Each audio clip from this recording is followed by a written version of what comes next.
Dear students, welcome to IACE. So today's our discussion SI Grand Test number 8 Mathematics explanation. So first of all, first question చూడండి.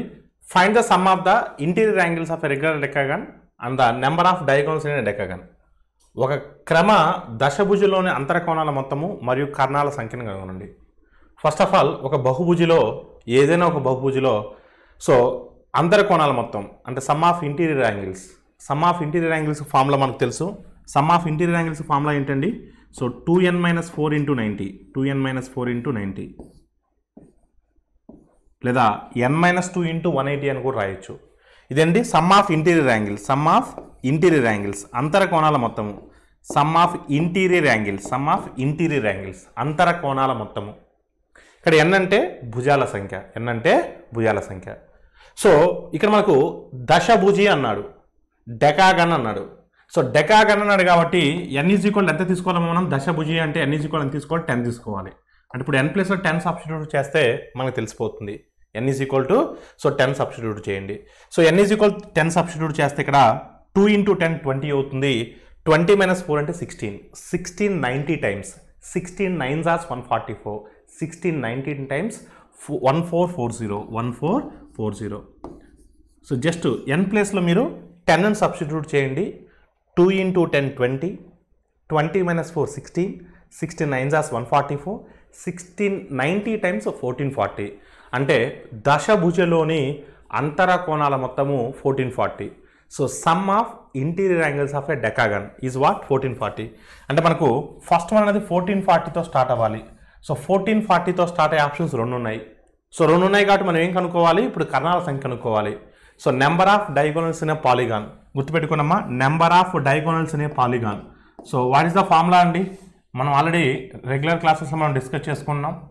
Number of diagonals so in a polygon. ఓకేనమ్మా? Number of diagonals in a polygon. So n × n - 3/2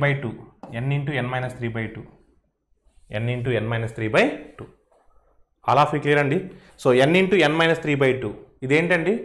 ఒక బహుభుజిలో కర్ణాల సంఖ్యను కనుగొనడానికి. n అంటే ఇక్కడ భుజాల సంఖ్య.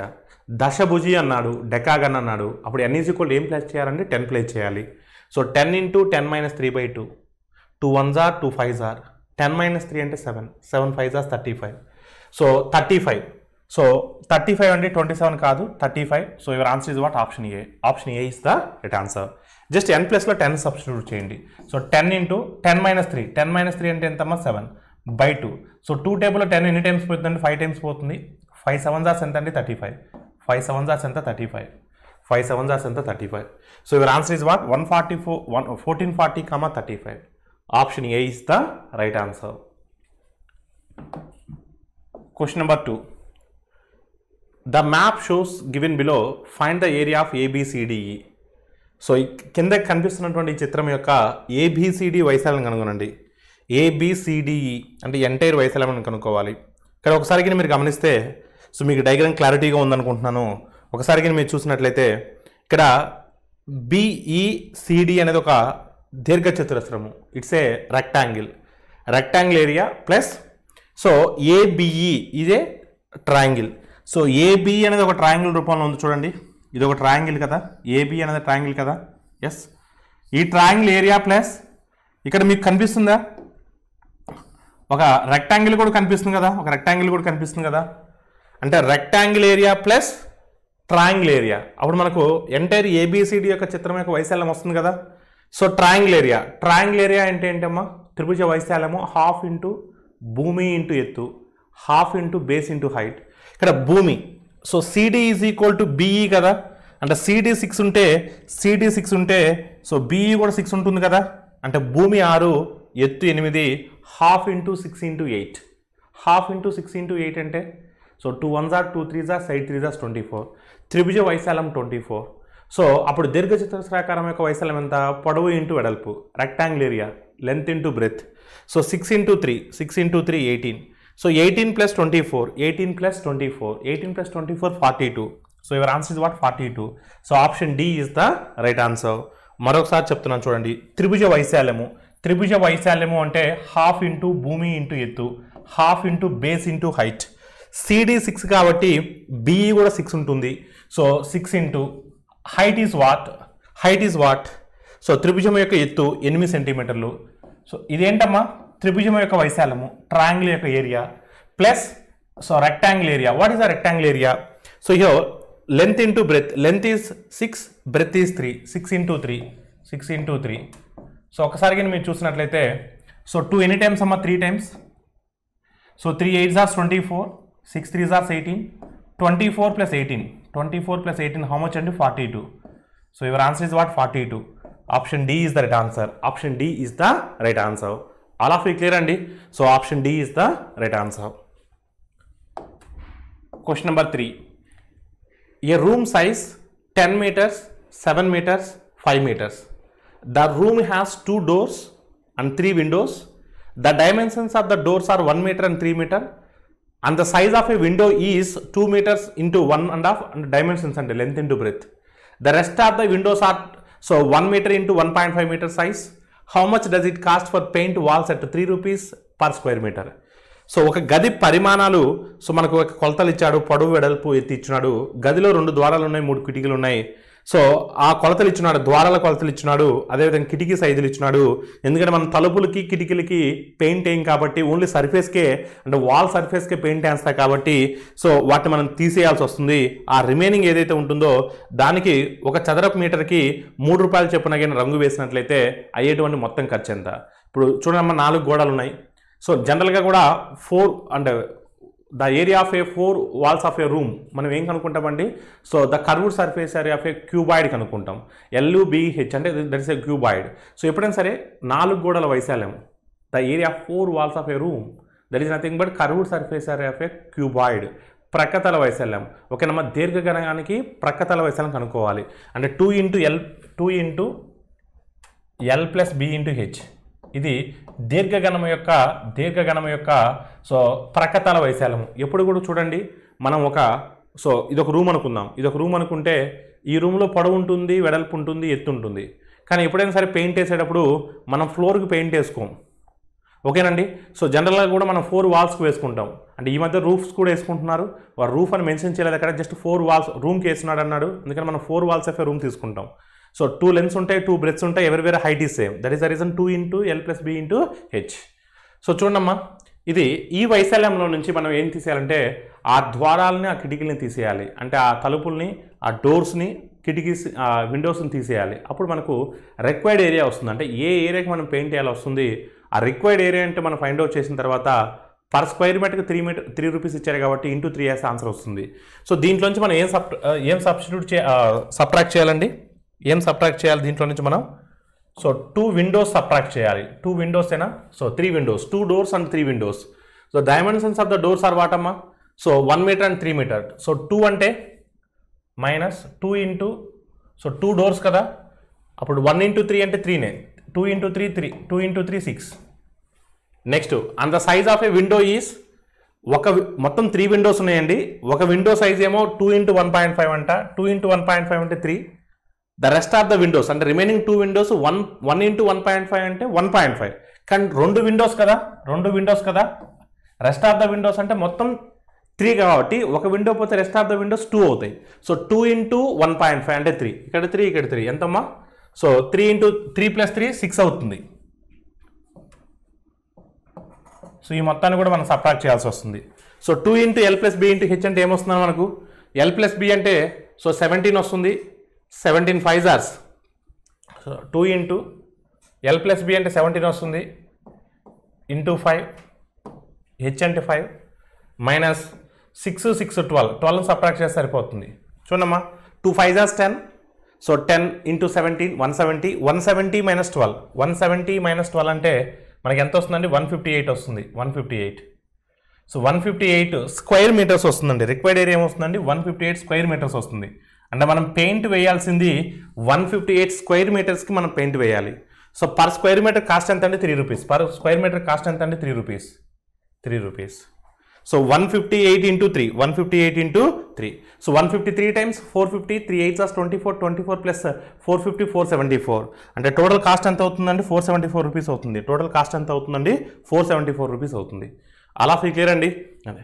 So ఇక్కడ ఏం లేదండి, ఒక రూమ్ యొక్క డైమెన్షన్స్ ఇచ్చాడు. ఆ రూమ్లో 2 విండోస్ ఉన్నాయి, ఓకేనమ్మా, 2 డోర్స్ ఉన్నాయి, 3 విండోస్ ఉన్నాయి. మనం పెయింట్ వేసేటప్పుడు డోర్స్కి విండోస్కి పెయింట్ వేయం కాబట్టి టోటల్ 4 వాల్స్ ఆఫ్ ఏ రూమ్లో నుంచి ఆ 3 విండోస్ని 2 డోర్స్ని సబ్ట్రాక్ట్ చేశాను. రిమైనింగ్ రిక్వైర్డ్ ఏరియా ఎంతో ఫైండ్ అవుట్ చేస్తున్నాను. రిమైనింగ్ రిక్వైర్డ్ ఏరియా ఎంత అంటే 158 square metres. Per square metre cost ఎంత అంటే 3 rupees. So 158 into 3, so 474. So your answer is what? Option A. Option A is the right answer. Question number 4.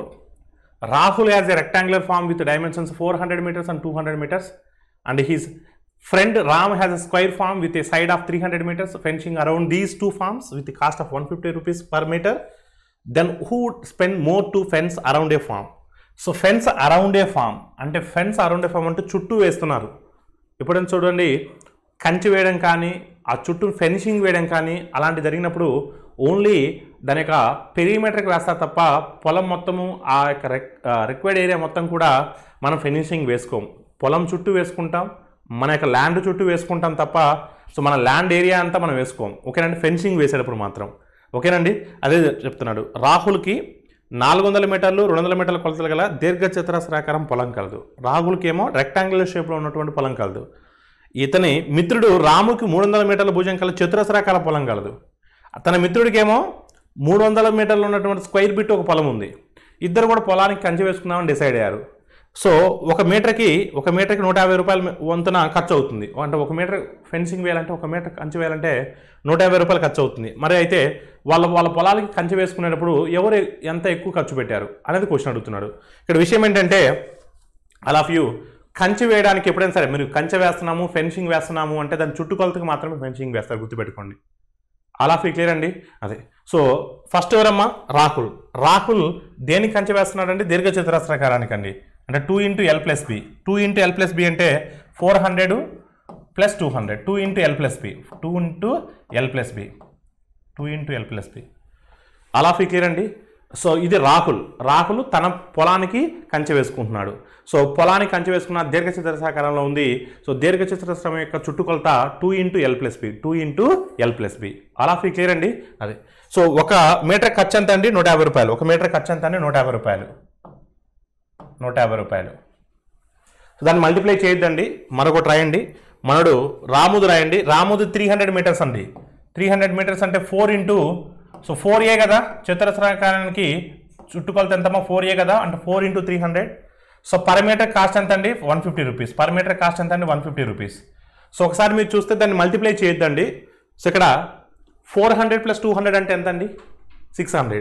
600 into 2 అంటే 1200. అంటే required area 1200 వస్తుంది. ఎవరికి? రాహుల్కి. ఇంకా మరి రాముకి విషయానికి వచ్చేసరికి 4 into 300 అంటే 1200. అంటే మనోడు రిక్వైర్డ్ ఏరియా కూడా 1200. అంటే వాళ్ళ యొక్క పొలములు షేప్స్ డిఫరెంట్గా ఉండొచ్చు. ఒకళ్ళది దీర్ఘ చతురస్రాకారంలో ఉండొచ్చు, మరొకరిది చతురస్రాకారంలో ఉండొచ్చు. కానీ ఆ చుట్టుకొలతలు మాత్రం సమానమే. అంటే వాళ్ళు కంచె వేయించుకోవాల్సినటువంటి required so length is same. అలా క్లియర్ అండి. అందుకని వాళ్ళకి ఈక్వల్గా ఖర్చు అవుతుంది. ఎందుకంటే సో రాముకి 1200 మీటర్లు పొడవున కంచె వేయాలి, సో రాహుల్కి అంతే వేయాలి. అలాంటప్పుడు వేయాల్సినటువంటి పొడవు సేమ్ అయినప్పుడు ఆటోమేటిక్ ఖర్చు కూడా సేమ్ అవుతుంది. ఇద్దరు కూడా ఈక్వల్ ఖర్చు అవుతుందండి. అంటే ఆప్షన్ సి అనేది మీ ఆన్సర్గా చెప్పవచ్చు. ఇద్దరు కూడా మళ్ళీ దాన్ని మల్టిప్లై చేసి 2 ఈక్వల్గా వస్తున్నాయా లేదని చెక్ చేయాల్సిన అవసరం లేదు. సో మనం కాన్ఫిడెంట్గా చెప్పొచ్చు. సో ఇద్దరికి కూడా ఈక్వల్గా ఖర్చు అవుతుంది. Next question. Rectangular metal has length and breadth 40 cm, 30 cm respectively. The side 5.5 cm square were cut from the 4 corners of a metal to make the remaining metal as a cuboid. So what is its volume? Volume అంటే అడుగుతున్నాడు. దీర్ఘ చతురస్రాకారపు లోహపు రేకు పొడవు వెడల్పులు వరుసగా 40 సెంటీమీటర్లు 30 సెంటీమీటర్లు. 5.5 సెంటీమీటర్ల భుజం గల చతురస్రాకార రేకు 4 మూలలను కూడా కత్తిరించిన సో మిగిలిన రేకు దీర్ఘఘనంగా తయారు చేశారు. దాని ఘనపరిమాణం ఎంత? సో ఒక దీర్ఘ చతురస్రాకారపు లోహపు రేకుని 4 మూలల చతురస్రాకార షేపులో ఉన్నటువంటి సో ఆ యొక్క ప్లేసెస్ని కట్ చేసి ఆ మిగిలిన దాన్ని సో ఫోల్డ్ చేసి ఒక దీర్ఘఘనంగా ఏర్పరిస్తే ఆ దీర్ఘఘనం యొక్క ఘనపరిమాణం ఎంత? ఆల్ ఆఫ్ యూ క్లియర్ అండి. సో ఒకసారి ఆ డయాగ్రామ్ కూడా చూపిస్తాను చూడండి అమ్మా. ఆల్ ఆఫ్ యూ ఫస్ట్ ఒక దీర్ఘ చతురస్రాకార లోహపు రేఖ పొడవు ఉందండి. ఓకేనండి. ఇది దీన్ని ఏం చేశారంటే పొడవు ఇచ్చినాడు, వెడల్పు ఇచ్చినాడండి. సో పొడవేమో 40 ఇచ్చినాడు, వెడల్పేమో 30 ఇచ్చినాడండి. సో 4 మూలలు కూడా నేను కట్ చేస్తున్నానండి. 4 మూలలు కూడా కట్ చేస్తున్నాను. చతురస్రాకార షేప్లో కట్ చేస్తున్నాను. 4 మూలలు కూడా 4 మూలలు కట్ చేశాను. ఎంత చతురస్ర భుజంగా ఉండేటట్టు కట్ చేశానంటే నేను కట్ చేస్తున్నాను చూసారా, ఈ చతురస్రం యొక్క భుజం ఎంత అంటే 5.5. ఇంకా మిగిలిన దాన్ని ఇలా 4 మూలలు కట్ చేసి మిగిలిన దాన్ని ఫోల్డ్ చేస్తాను. ఇలా ఫోల్డ్ చేస్తే మనకు అదొక బాక్స్ లాగా ఏర్పడుతుంది కదా, ఒక క్యూబాయిడ్ షేప్లో ఏర్పడుతుంది. ఓకేనమ్మా, క్యూబాయిడ్ షేప్లో ఏర్పడుతుంది. మనం బీటెక్లో ఉన్నప్పుడు టిన్ స్మిత్లో మనం ఇలాంటి ప్రయోగాలు కూడా చేస్తుంటాం. ఓకేనండి. సో ఈ 4 మూలలు కట్ చేస్తే సో రిమైనింగ్ వాటిని ఫోల్డ్ చేస్తే మనకు క్యూబాయిడ్ ఏర్పడుతుంది. ఆ క్యూబాయిడ్ యొక్క సో వాల్యూమ్ అడుగుతున్నాడు. ఆ క్యూబాయిడ్ యొక్క మనకు వాల్యూమ్ అడుగుతున్నాడు. ఒకసారి మీరు చూస్తే ఇప్పుడు ఇక్కడ 5.5, ఇక్కడ 5.5 కట్ చేస్తాం. అప్పుడు లెంత్ ఎంత అవుతుందండి? లెంత్ ఎంత అవుతుంది? మొత్తం 40, ఇక్కడ నుంచి ఇక్కడ 40, ఇక్కడ 5.5, ఇక్కడ 5.5 అంటే 11 తీసేస్తున్నాం. 40లోంచి 11 పోతుంది లెంత్లో, అంతే కదా. 40లోంచి 11 పోతుంది. 40 అనేది పొడవు, ఈ పక్క 5.5, ఈ పక్క 5.5 మనం కట్ చేసి పడేస్తే ఇంకా రిమైనింగ్ ఎంత ఉంటుందంటే 40 - 11 ఉంటుంది. ఇంకా బ్రెత్ విషయానికి వచ్చేసరికి, వెడల్పు విషయానికి వచ్చేసరికి వెడల్పు మొత్తం 30 ఉంది. ఇక్కడ 5.5, ఇక్కడ 5.5 కట్ చేసాం అంటే మొత్తం 11 కట్ చేస్తున్నాం. 30లోంచి 11 కట్ చేస్తున్నాం. 30లోంచి 11 కట్ చేస్తున్నాం. ఇంకా హైట్ అంటే ఏమొస్తుంది చెప్పండి. ఇప్పుడు మనం ఏదైతే కట్ చేసామో, ఇప్పుడు మనం ఇక్కడ నుంచి ఇక్కడ కట్ చేసాం కదా, ఇక్కడ నుంచి ఇక్కడ కట్ చేసాం కదా, దీన్ని అలా మర్చినప్పుడు అదే హైట్ అవుతుంది కదా, ఇదే హైట్ అవుతుంది కదా, ఇక్కడ నుంచి ఇక్కడికి ఇదే హైట్ అవుతుంది కదా, దీన్ని అలా మర్చినప్పుడు అదే హైట్గా ఏర్పడుతుంది. సో హైట్ ఎంతమ్మా 5.5. హైట్ ఎంతమ్మా 5.5. So LBEH, L into B into H is nothing but cuboid volume, దీర్ఘఘనం యొక్క ఘనపరిమాణం. చూడమ్మా, 40 - 11 అంటే 29, 30 - 11 అంటే 19. So next 5.5. So here 29 into 19 5.5. దీన్ని మల్టిప్లై చేస్తే సరిపోతుంది. L into B into H. So 29 into 19. So 19 times ఎంతమ్మా? 20 times 580. So less than 1. 29 1s are 29. Subtract 29 from 580. That is 551. So 551 into 5.5. అమ్మ 5.5 సింపుల్ ఏం going to return 11/2. 11తో మల్టిప్లై చేయండి, 2తో divide చేయండి. So 11 1s are 11. 11 5s are 55 plus 1 56. 11 5s are 55 plus 5 60. 6061/2. దీన్ని half చేస్తే ఏమవుతుందంటే 3030.5.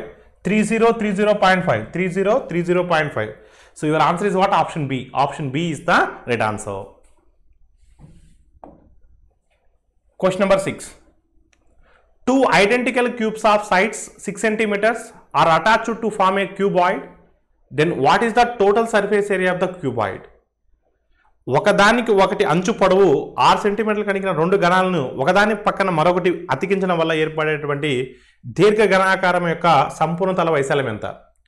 So ఇక్కడ 2 ఐడెంటికల్ క్యూబ్స్ అండి, అంటే 2 సిమిలర్గా ఉండేటువంటి 2 క్యూబ్స్ని మనము 2 ఘనాలు మనం పక్క పక్కన పెట్టినట్లయితే, ఒకదాన్ని అంచున ఇంకోటి అంటించినట్లయితే మనము అప్పుడు దీర్ఘఘనంగా ఏర్పడుతుంది. సో ఎలా అంటే మనం 3D షేప్లో ఉంటుంది, మనం చూపించలేము ఇక్కడ, కానీ మీకు సో ఒక బేసిక్ ఐడియా రావడం కోసం చూపిస్తున్నాను. ఇదొక క్యూబ్ అనుకుంటే ఇదొక క్యూబ్ అనుకుంటే దీని పక్కనే మరొకటి అంటించున్నామండి. దీని పక్కనే మరొక క్యూబాయిని కూడా అంటించున్నాం. ఓకేనమ్మా, మరొక క్యూబాయిని కూడా అంటించున్నాం.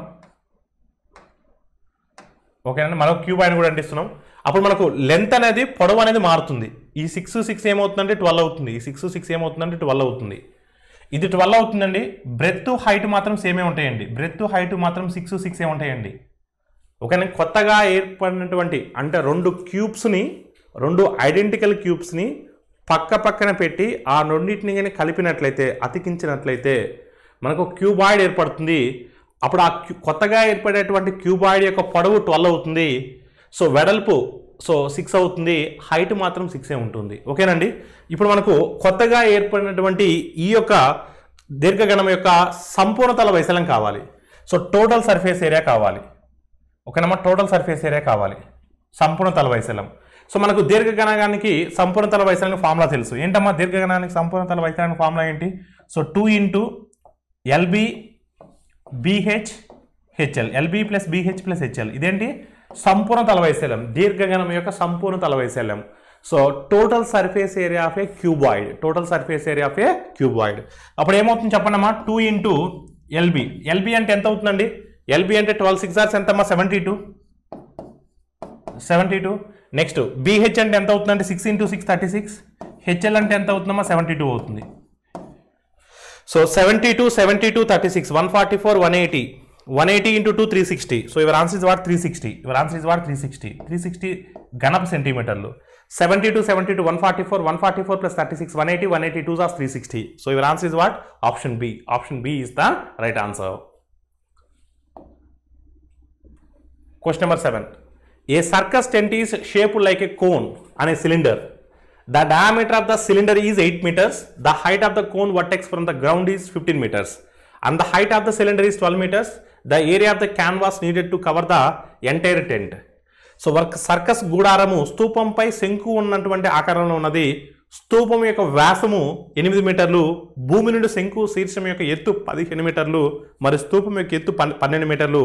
మొత్తం గుడారాన్ని కప్పడానికి అవసరమైనటువంటి క్యాన్వాస్, అంటే క్యాన్వాస్ అంటే క్లాత్ అండి, ఓకేనండి, శ్యామనాలు వేస్తాం కదా, ఆ క్లాత్ యొక్క వైశాల్యం ఎంత? ఇప్పుడేం గుర్తుపెట్టుకోండి, area of the canvas needed అంటే మనం ఆ పర్టికులర్ ఫిగర్ యొక్క curved surface area find out చేస్తాం, ప్రక్కతల వైశాల్యం ఫైండ్ అవుట్ చేస్తాం. మనకి ఏదైతే ఫిగర్ అంటే ఏదైతే మనం డయాగ్రామ్ ఇస్తాడో దాని యొక్క ఆ చిత్రం యొక్క సో ప్రక్కతల వైశాల్యం కనుక్కుంటాం, ఓకేనండి. అది చూడమ్మా. సో ఏ విధంగా ఉందంటే ఆ టెంట్ ఎలా ఉందంటే ఈ షేప్లో ఉంది. ఒక స్తూపంపై చూడమ్మా, ఒక స్తూపంపై ఒక కోను ఈ షేప్లో ఉందండి. కింద స్తూపాకారంలో ఉందండి, పైన కోన్ ఉందండి, శంకు ఆకారంలో ఉంది. So circus tent is shaped like A cone on a cylinder. చూడమ్మా, కోన్ ఆన్ ఏ సిలిండర్ చూడమ్మా, కోన్ ఎక్కడ ఉందండి? సిలిండర్ మీద ఉందని చెప్తున్నాడు. స్తూపంపై శంకు ఉన్న ఆకారంలో, స్తూపముపై, ఇది స్తూపంపై శంకు ఆకారంలో, ఓకేనమ్మా, స్తూపంపై శంకు ఉన్న ఆకారంలో ఉంది. స్తూపం యొక్క వ్యాసం 8 మీటర్లు అండి, వ్యాసం 8 మీటర్లు అండి. అప్పుడు వ్యాసార్థం ఎంత అవుతుందండి?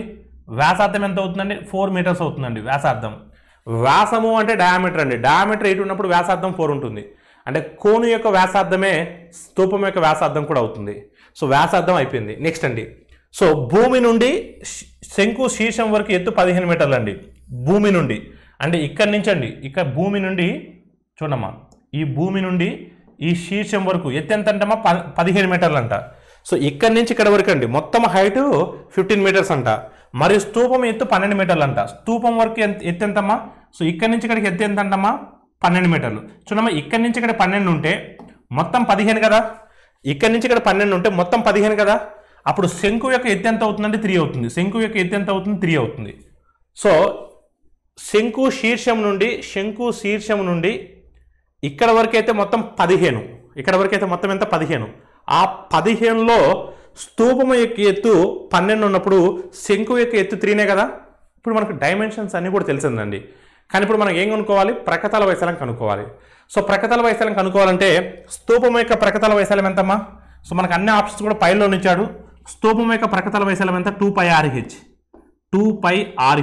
ఆర్ తెలుసు, హెచ్ తెలుసు. శంకు యొక్క ప్రక్కతల వైశాల్యం ఎంతమ్మా? శంకు యొక్క కర్వ్డ్ సర్ఫేస్ ఏరియా ఎంత? πRL.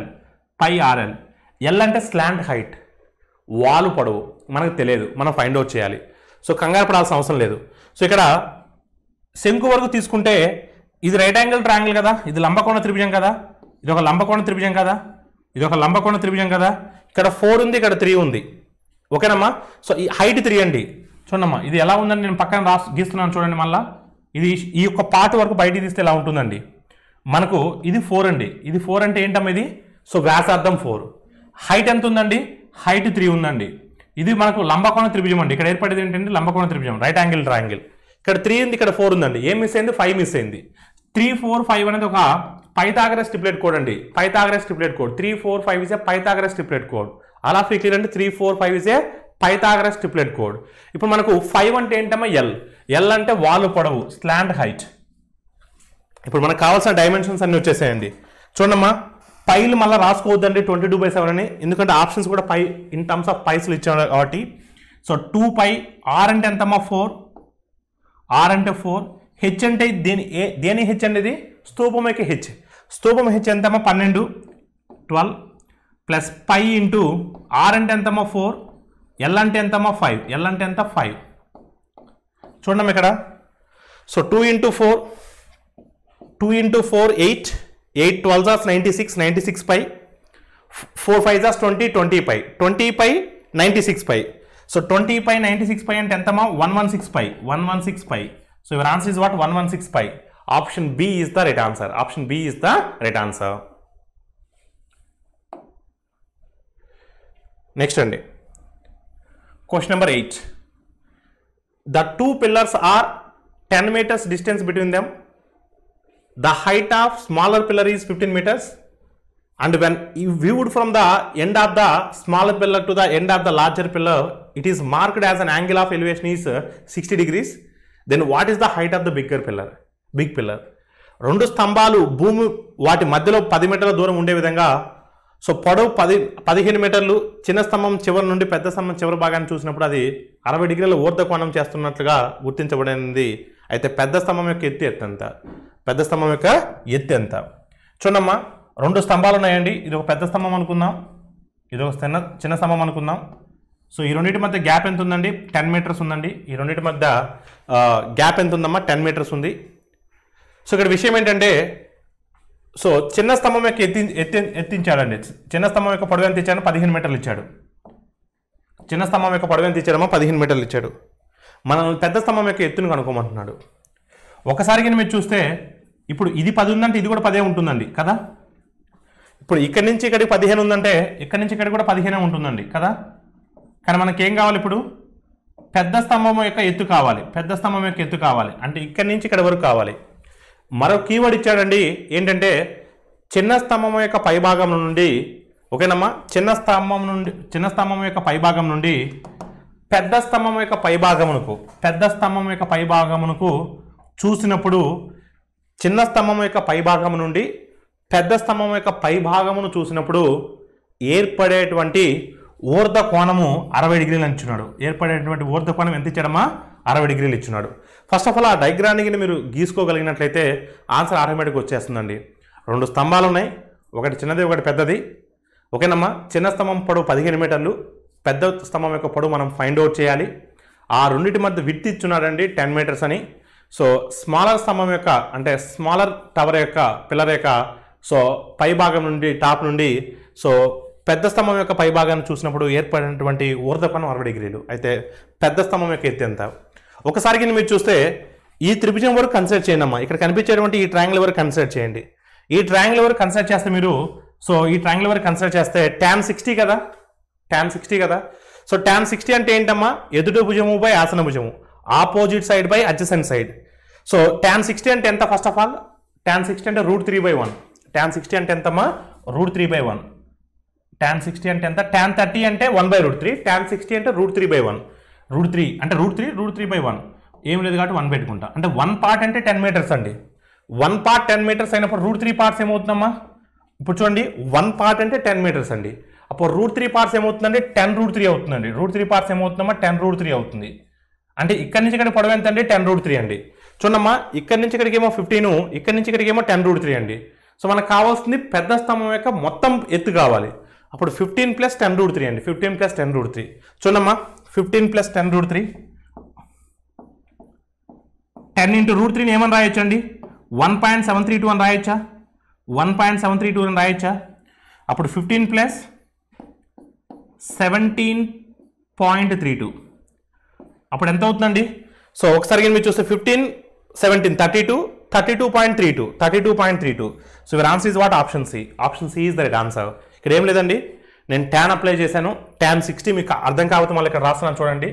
tan 60 is equal to ఓకేనమ్మా. సో ఇక్కడ మనం నేమింగ్ ఏమి ఇవ్వలేదండి. మనం ఇది అకాడమిక్ ఎగ్జామ్ కాదు, ఏబిసిలు రాసుకొని ఆ త్రిభుజం ఈ త్రిభుజం అని చెప్పడానికి మనం డైరెక్ట్గా అటాక్ చేయాలి. సో ఈ పార్ట్ మనకు కావాలి. tan 60 అంటే √3/1 అండి. tan 60 అంటే ఎంత? √3/1. ఓకేనమ్మా. 1 పార్ట్ అంటే 10 ఇచ్చున్నాడు అండి. 1 పార్ట్ అంటే 10 ఇచ్చున్నాడు. √3 పార్ట్స్ అంటే 10√3.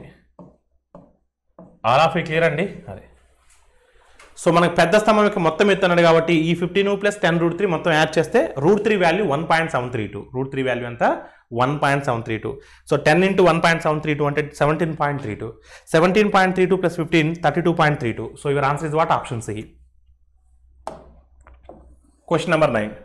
So what is the value of k if the roots are equal? If the roots are equal to kx square plus k minus 1 into x plus k minus 1 is equal to 0. kx square plus k minus 1 into x plus k minus 1 is equal to 0 మూలాల సమానం అయితే k వాల్యూను find out చేయండి. ఇక్కడ మూలాలు సమానం అవుతాయి అన్నాడండి, దీన్ని అండర్లైన్ చేయండి అందరూ కూడా. సో రూట్స్ ఆర్ ఈక్వల్ ఏంటమ్మా? Roots are equal. కండిషన్ ఏంటంటే రూట్స్ ఆర్ ఈక్వల్ అంటే ఇది ఏ ఫార్మేట్లో ఉందండి? ఇది ఏ ఫార్మేట్లో ఉంది? A x square plus b x plus C ఫార్మేట్లో ఉంది. A x square plus b x plus C is equal 0 ఈ ఫార్మేట్లో ఉంది. A x square plus b x plus C is equal 0 ఈ ఫార్మేట్లో ఉంది కదా. ఎస్. సో ఈ ఫార్మేట్లో ఉన్నప్పుడు అది ఇచ్చినటువంటి స్టేట్మెంట్ ఏంటి? రూట్స్ ఆర్ ఈక్వల్, మూలాలు సమానమైతే. కండిషన్ ఏంటండి? మూలాలు సమానమైనప్పుడు కండిషన్ ఏంటండి? విచక్షణి డిస్క్రిమినెంట్ విల్ బి 0. విచక్షణి B square minus 4ac is equal 0 గుర్తుపెట్టుకోండి. సో ఎప్పుడైనా సరే ఒక ఈక్వేషన్కి సో రూట్స్ ఈక్వల్ అయినప్పుడు సో మనము so B square minus 4ac మనం డిస్క్రిమినెంట్ అంటాం, విచక్షణి అంటాం. అది 0కి ఈక్వల్ చేయాలి. ఇప్పుడు మనకు బి తెలుసు. సో ఈ ఈక్వేషన్తో కంపేర్ చేసినప్పుడు మనకు బి తెలుస్తుంది, ఏ తెలుస్తుంది, సి తెలుస్తుంది. సో బీ స్క్వేర్ అంటే ఏంటమ్మా? k - 1 whole square, k - 1 whole square minus 4 into A అంటే ఎంతమ్మా? k, సి అంటే k - 1, సి అంటే k - 1 is equal to 0. So ఒకసారి మీరు చూస్తే k - 1ని కామన్ తీయండి అమ్మా. k - 1ని కామన్ తీయండి. సో k - 1ని కామన్ తీసినట్లయితే k - 1ని కామన్ తీసేసినట్లయితే మనకి ఏం మిగులుతుందండి? సో k - 1 నెక్స్ట్ ఇక్కడ ఏం మిగులుతుందండి? k - 1 కామన్ తీస్తే -4k మిగులుతుందండి. -4k is equal to what అమ్మా? 0. సో అంటే k - 1 ఈజ్ ఈక్వల్ 0 అంటే k is equal to k - 1 is equal 0. Next ఇక్కడ మనకి ఏం మిగులుతుందండి? 4k అప్పుడు -3k -1. So -3k -1 is equal 0. అప్పుడు k ఈజ్ ఈక్వల్ ఏమవుతుందండి? 1 అవుతుంది. ఇక్కడ 3k is equal -3k is equal to 1 అవుతుంది. k ఈజ్ ఈక్వల్ టు -1/3 అవుతుంది. k ఈజ్ ఈక్వల్ ఏమవుతుంది? -1/3 అవుతుంది. అంటే k is equal to 1 comma k is equal to -1/3. So 1 comma -1/3, 1 comma -1/3. So your answer is what అమ్మా? Option B. Option B is the right answer. మీరు గుర్తుపెట్టుకోవాల్సిన ఒకటే ఇక్కడ. So whenever they given this statement మూలాలు సమానము, roots are equal, అప్పుడు మీరు discriminant అనేది 0కి ఈక్వల్ చేయాలి.